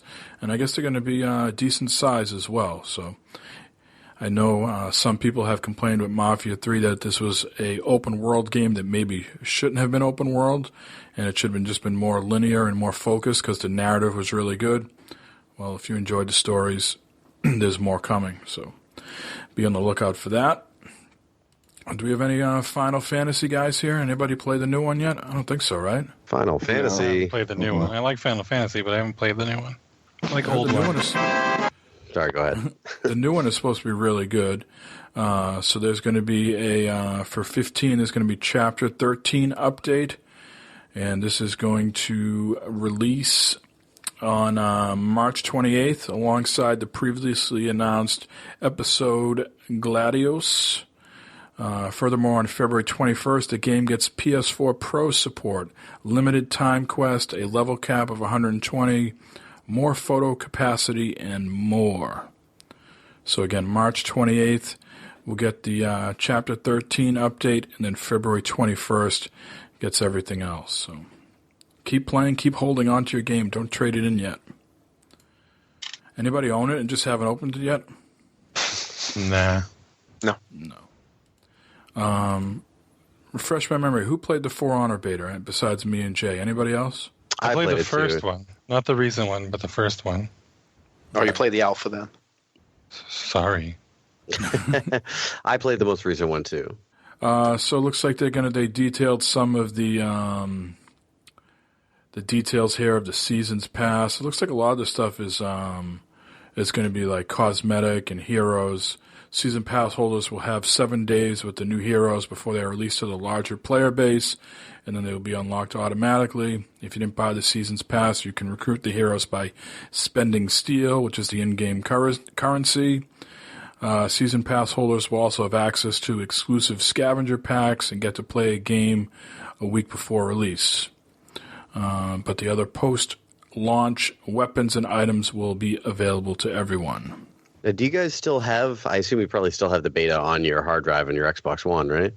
Yes. Yep. Did you And guys I see, reckon- there was a huge update today when I turned on my Xbox One. It was like 26 gigs to update that beta Yes. Because Just it's going to be an open beta, I think, in a few days. today. Right. It was just a huge update Yeah. for a beta. 26 gigs? That's like ridiculous. well, I was going to mention if you were in the alpha, when you were in the beta, basically what you had to do on the Xbox was go in and just click on that alpha and it updated to the beta. So now I was going to say, anybody that's been in any of these for this open beta that's coming up, you should just leave that. Don't delete it from your drive because, like you just said, it updates and you will be in the open beta also. Now, do you guys understand what's going on here with For Honor? A little bit. So they're breaking this game down into 10-week seasons. So it's going to be constantly fighting for who has supremacy between the samurais, the knights, and the Vikings. I think this is across all platforms, too. And so it's got some sort of MOBA aspect to it, and I'm just not sure how they're going to track all these statistics. It's more like a fighting game, I believe. Because the game really is more like a fighting game when you get in there. I mean, you got to have some skills. Like I said, I don't have Right. them.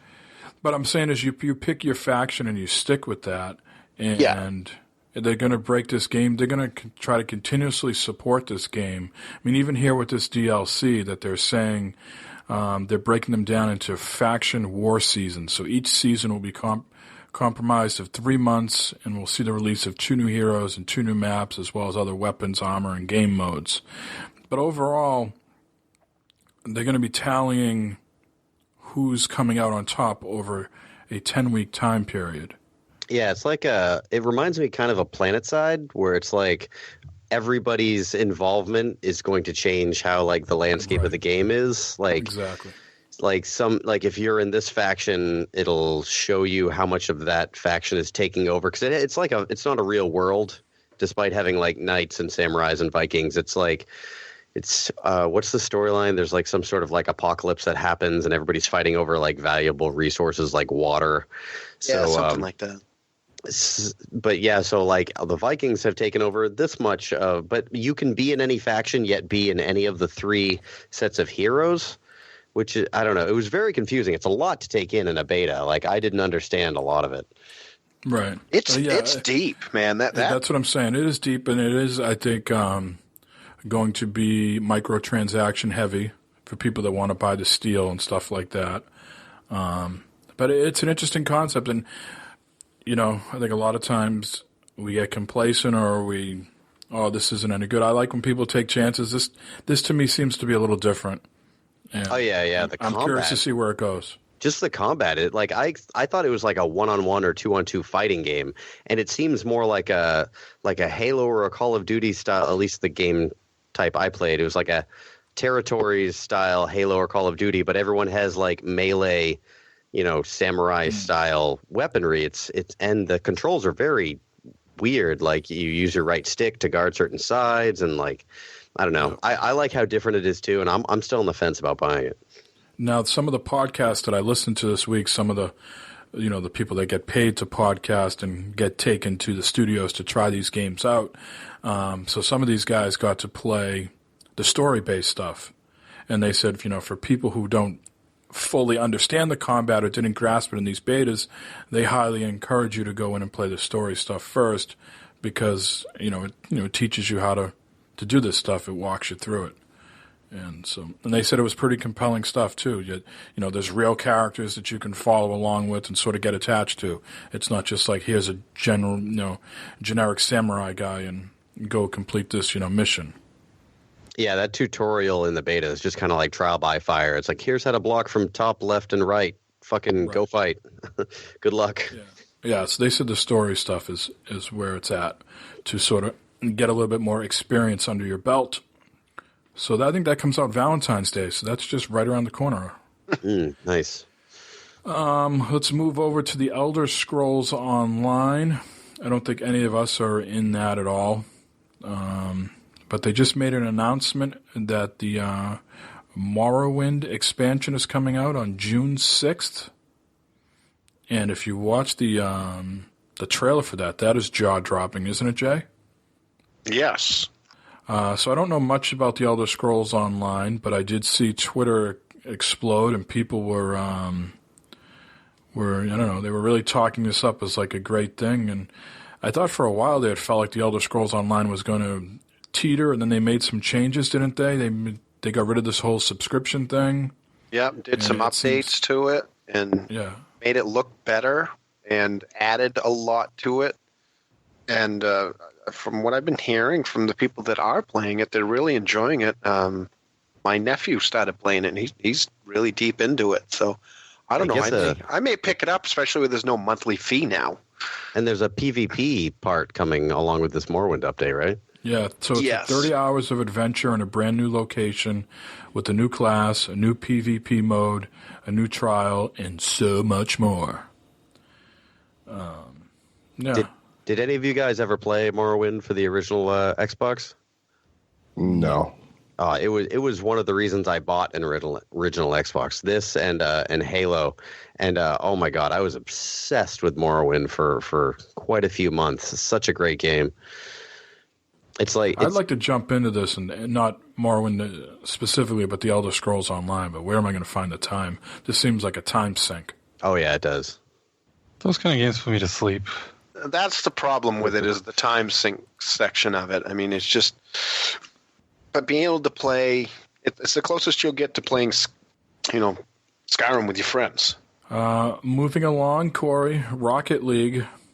They're going to be coming out with some real-world toys. I know Rocket League is near and dear to your heart. Mm-hmm. So they're going to be coming out with 12 toys, and these are the pullback race cars. Does everybody know what I mean by that?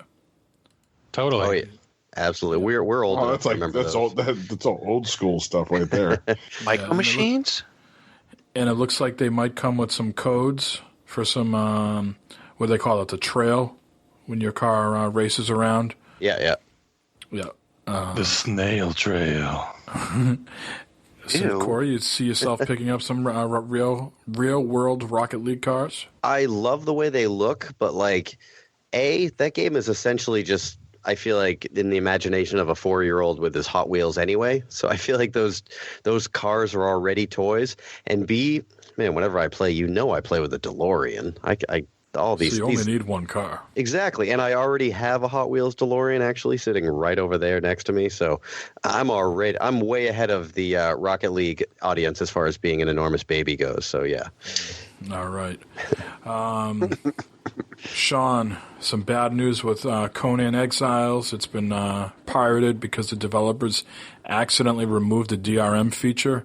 How big of a issue is this going to be? Is it something that they can recover from or stop? Or I don't think it was done very long. I think they were right on top of it, so I don't really think it's going to really be that much. I mean, every software gets pirated these days. I mean, it's a matter of seconds before somebody will figure out that something's open and locked for them to grab. So there's a bunch of people out there that probably have unpaid for versions of the game, but they won't get any of the updates because, obviously it's been pirated, so they're kind of screwed. So they're basically going to get the game that came out day one and not what we currently have right now. So I don't think this is going to be a problem. Just a bump in the road. The fact that they're not going to get they're not going to get any of the updates is like DRM enough, for a game in that vein. Oh yeah. Mm-hmm. Very dependent upon having those updates to be able to play the latest. Now, NVIDIA is maybe going after piracy or protecting their investment in a different way. If you buy a new game card, a video card, sometimes they bundle in codes, and people will try to offset the price and try to sell that code or give it away on a stream or something, but that's no longer the case. Now the code is tied to the card. Is that correct? No, it is. Nope. The code is set up so you have to redeem it through the NVIDIA, like the game, not the GameWorks, but whatever through the NVIDIA thing. It's on a PC with the qualifying GPU. Right. So, like, if at that time that code was available, that you had to buy a 1070 or above to qualify to get the code. If you put it in, like, say I put it in and I've got a 980 Ti, it'll say, well, that was not available for the 980 Ti's. You can't redeem this code. Right. But if you give it to a friend, like you have the 1070 and you bought it and it came with the code, if you send it to somebody else that had the 1070, they could redeem the code because they have a qualifying So they're card. making sure they're at least getting the sale. Right. The card. Yeah. Yep. Yeah. All right. Well, I really can't fault them for that. Well, life sucks, Joe. I think they're trying to put a stop to these resellers of codes, because sometimes what happens is if there's extras in it, somehow they'll be able to purchase these codes from, not so legal sellers or whatnot. So right. I think that's how they're trying to put a kibosh on that. So. Which That's makes how I got sense. Rainbow Six Siege on my fucking PC. No, that's a sore subject for me because I got a pair of headphones that were packaged in with that code, and then I just sat on that code for like 6 months. And there's no expiration date on the card, so I was like, when Mafia Thug started chatting with us in Discord, I was like, all right, let me go ahead and redeem this now because, I can play with Joe on PC and Mafia Thug on PS4. I went to enter the code and it said it expired. So had to call contact the headphone manufacturer, and they say, yeah, those expired back in June or July. You can email us and we can see if we can get you another code. Did you? No, I haven't. I haven't had the time. You probably should. You probably should. Yeah, eBay actually won't let you sell just codes anymore, so you actually have to have the physical card with the code on it, and you have to mail that card to someone. And that's how I got my Rainbow Six Siege. Nice. Let's move over to some PlayStation news here. The free games for the month, of course, those come out on the first Tuesday of every month, so those will be coming out in just a few days. The full lineup is Little Big Planet 3 on PS4, which I think is a really good game. I'll take it. Not a Hero on PS4, another good game. This is by Devolver as the publisher. If you remember that, what was that skateboarding game that Devolver put out, Corey? Remember that? Ollie Ollie, yeah. Ollie Ollie? Ollie Ollie. So the guys who did Ollie Ollie made Not a Hero. Oh, Ollie Ollie rules. Both Ollie Ollie and Ollie Ollie 2 are so good. Yeah, so this is Not a Hero game. Same art style and things like that, but it's a challenging game. Star Wall is coming out on the PS3. It's got cross-buy with PS4. Anna, the extended edition on PS3. And Ninja Senki DX is on the Vita, cross-buy with PS4. And Torque L on the PS Vita, cross-buy with PS4. Now, has anybody else played Star Wall? Yes, at PAX with you. Right, we played at PAX. That's basically, after they mentioned that it was going to be free, I remembered the game, and I was like, wait a minute. That genital jousting is a ripoff of Star Wall. Because with Star Wall, you're a narwhal with a horn, and you have to chase other narwhals and poke them in the bum. Yeah, it's super trippy looking. Yeah, it is. Yeah. So this next one here made a big kerfuffle on Twitter with some people that Resident Evil has already released their first DLC 1 week after the launch of the game. And I think the real sticking point is that it is timed exclusive DLC, so it's on the PS4 first. And this is called The Banned Footage Volume 1, out now on the PS4. It has a couple new scenarios that you can play through. A bedroom scenario, figure out how to escape from a locked room, but don't let Marguerite Baker know you've been out of bed. God damn it, I fucking hate Marguerite. The nightmare scenario, fend off waves of enemies and survive until morning. And then there's an extra mode, Ethan Must Die, a tough as nails mode separate from the tapes and story of the main game. It does not support PSVR. Oh. So this comes with the $30 Seasons Pass, or you can buy it separately for $10. It comes to the Xbox One and PC on February 21st. Banned Footage Volume 2 is scheduled to come out on Valentine's Day. You have the Seasons Pass, Joe? No, I don't have the Seasons Pass. I've never really bought a Seasons Pass. All right. So maybe you'll get it at some point. We'll see. One day. Xbox news, Jay. Fallout Shelter is coming to the Xbox One and PC next week, and it's going to be part of the Play Anywhere feature. Yay? You care or don't care?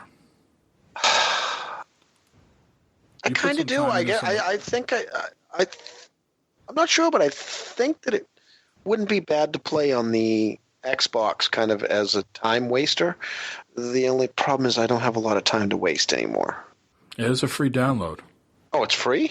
Fallout Shelter will be available on February 7th as an Xbox Play Anywhere title via a free download from the Xbox Store or Windows Store.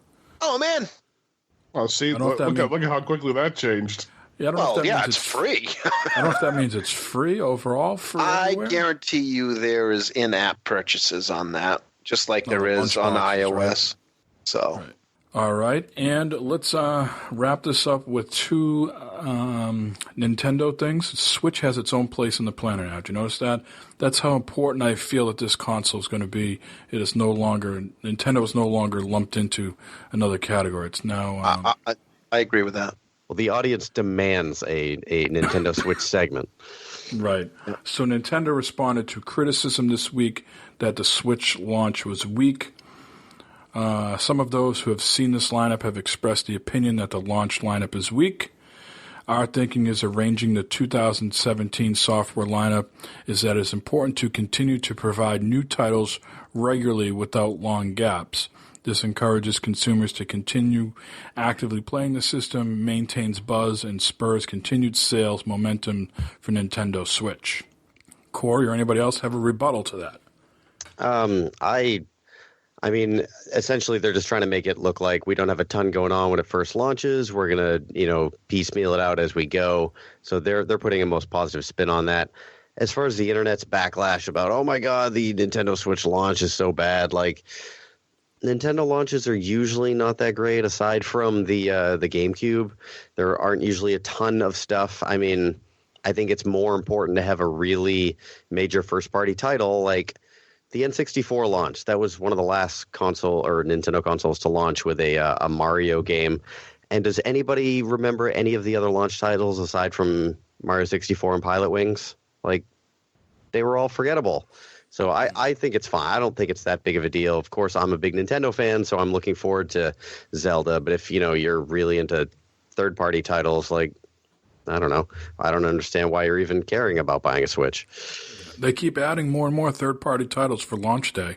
So, I mean, it started off small and it's gotten bigger. I mean, not huge, but there are a lot more games now than were originally announced. Yeah, and I think third-party ones. Shovel Knight's in there now, which I may pick up again. But what I was most excited to learn is that Stardew Valley is now coming to the Switch, and that's a game that people have sunk like tons of hours into, and I've thought about buying a few times, but I'm like, I don't know, maybe. But if it's coming to the Switch, I'm going to pick it up because I could probably blow through all those hours at work. That would be fine. And the last bit of news here is that Nintendo talked about virtual reality. They confirmed that they are interested in it for the VR. They said if we are able to resolve the issues with playing VR comfortably for long hours, we will support it in one form or another. Now, as I read that quote, I can hear Jay getting his hackles up over there going, there's no way the Switch could properly run that thing and not get up motion sickness. Right, Jay? That is valid. Yeah, so if you look at the diagram that they show here, you would put the Switch tablet inside of a VR headset. Do you see that? It's very diagram. It's very Samsung Galaxy-esque, like Google Cardboard type VR setup. Right. I mean, that could be the way to get this. People always talk about getting this thing cheaper and more comfortable. Mass market. People aren't ready to drop huge bucks on something else. If you can just get an accessory to pop that thing in. I mean, you can get this Samsung VR for cheap money, right? Virtual Boy. So they know what it's really not uncomfortable. I guess they have a history of that. But I can't wait for the people who are carrying this around, and that's how they carry it, is just like in a little VR headset, Awesome. Well, let's wrap this up. We've been chatting for a long time because we started late, and some people got to get to work. So let's get the plugs and shout-outs out of the way. Jay, since you have to go to work the soonest, why don't you start off? Go Pats. Okay. Anything else to add to that? Go Patriots. And to all the listeners, thank you very much. Keep an eye out for our question of the week. You can get your answers read on the podcast, and we want to hear them because we want to know what's going on. And if you get a chance, leave us some feedback so that we know even more what you want. So thanks for listening, and for all the other podcasts that kind of give us the shout-outs. We appreciate it. 40Cast, Everyday Gamers, OMG, Dad's Getting Grounded, Open Forum. Everybody, thank you. So we appreciate it. Future Monkeys. All right. Sean, since you're going to work in the morning, why don't you go next? I'd like to give a shout out to you guys. Thanks for having me on again tonight. Appreciate it. I want to shout out Funcom for giving us the code so I could try out Conan Exiles. Yeah, because I'm sure that's what they want to be remembered for. Dong and Exiles. Is that the name of the show? It's Dong and Exiles. I'd like to shout out the Island of Misfits. It's a great community I belong to. And a shout out to Rated Arc, the Arc Evolved podcast that I am on from time to time. Now, Sean, are you out of your head or in your head right now? I am in my head at the moment. In your head, okay. Yes. All right, Corey? Yeah, I am the features editor at Bago Games. So follow BagoGames.com's social media sites on Facebook, Twitter, and Instagram, because I also run those. and it makes me look like I'm doing my job if you follow them. So also, if you're interested, I've recently had 2 things go up on Bago Games, 4 political games, Somehow Stranger Than Political Reality, and a feature called Texts from Nintendo, as if Nintendo was your ex-girlfriend texting you to get you back with the Nintendo Switch. So that is a humorous piece I'm somewhat proud of. I'm also a part of their growing YouTube channel now. I've been put in charge of that too, so expect more out of their YouTube channel. And we're running a lot of giveaways lately, so I think we're giving away Close Order this week, I think, is a Steam game I think we're giving away. I'm not sure. So yeah, that's about it. And I'd like to give a shout out to our new sponsors lately. Seriously, Blue Poo and Bake Crate, you cannot live without those. I highly recommend them, especially Bake Crate. Don't forget Grab My Junk. Grab My Junk is good. I have not moved recently, so I have not needed anyone to grab my junk, but if anyone needs their junk grabbed, I highly recommend it. Yeah, I got a lot of junk needs to get grabbed, so spring cleaning's coming. Now, Corey, on a scale of 1 to 10, how drunk are you right now? I would say maybe a 6.5. All right. And quickly tease us what's going to happen at PAX East. You were hinting at something. Can you give us just a little taste of maybe what's going to happen at PAX East? Oh, yeah, we're going to go. Last year, we didn't do any of the videos, and I'm actually going to have another guy there from Bago with me, along with all of you guys. So we're going to be doing like a more like a video series, like a entertainment video series that we're going to be putting up on YouTube. So I don't want to get too into it and totally ruin the joke, but we think it's funny, so hopefully you guys do. Okay. Joe, what's going on in your world? I'd like to shout out to this lady who follows us on YouTube that bought $40 worth of donuts for my son's birthday. That was pretty cool. We just rolled up They to the just donut weren't spot. any kind of donuts, right? They were voodoo donuts, Portland's hipster staple. So yeah, that was pretty cool. And then that's really about all my shout outs. Oh wait, Cool. Actually, I take that back. I want to shout out to old Beardy McWhiskey because I think I might be meeting him in June because I'm going out to Chi-Town. Nice. Oh, nice. Nice. Yeah, we're part of this small group of popular like resale YouTube channels, and we're going to be putting on a convention in Chicago for resellers. So that's in June. And I've already talked to Mr. McWhiskey, and I believe that he's down to meet up and have a brewski. So it looks promising. Awesome. Mm-hmm. Always good to reach out and meet the community, fellow podcasters of the Future Monkeys. Let's see. Shout out all you guys. Very entertaining episode. I enjoyed conversing with you thoroughly. Thank you. Shout out to all the new people on Discord. Mafia Thug, Mrs. Mafia Thug. I think what's her official handle? Is it Latina? Like Thug Latina, I think? Or is Yeah, it something like that, yep. Bucks Sugar Free just joined tonight. Yep. Now, if I could only get my esteemed co-host to contribute regularly. Joe pokes his head in there every now and then. I should The rest- more. I'm sorry. The rest I of you apologize. guys have left me high and dry in there, and My apologies. yes, there's lots That of time conversation thing going again. on. I forget it's a thing. I forget I even have it on my phone. I'm like, oh shit, I should check that once in a while. Yes. So 10 demerits to all of you except for Joe.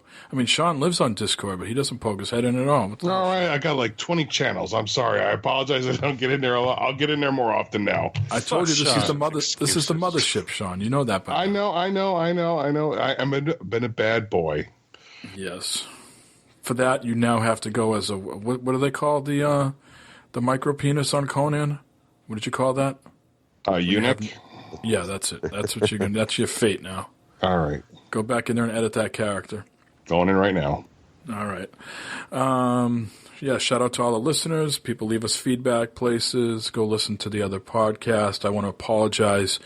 Now that I don't have my long commute, I have been neglecting some of the podcast. I find it difficult when I have to respond to hostile customers. And then I also have other conversations going on that I'm partially listening to the podcast, and sometimes I just completely have to turn them off to respond adequately to these people to sort of put them at ease. So I'm listening to more music than podcasts lately. So I got to try to find a balance to put the podcast back in more of a rotation. So I apologize that I haven't been tweeting that out to people, but I will do my best.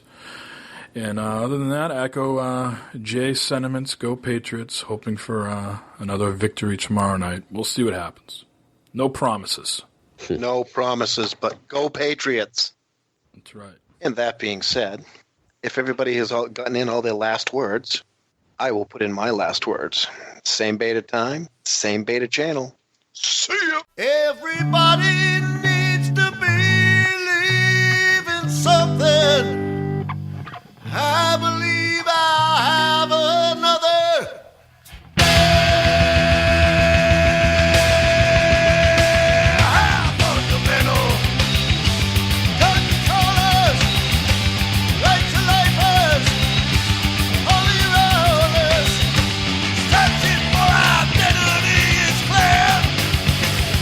Everybody needs to believe in something. I believe I have another man. Fashion combat. Busing schools. More broken. More liberal folks. They got a snowball chance in hell for an idea.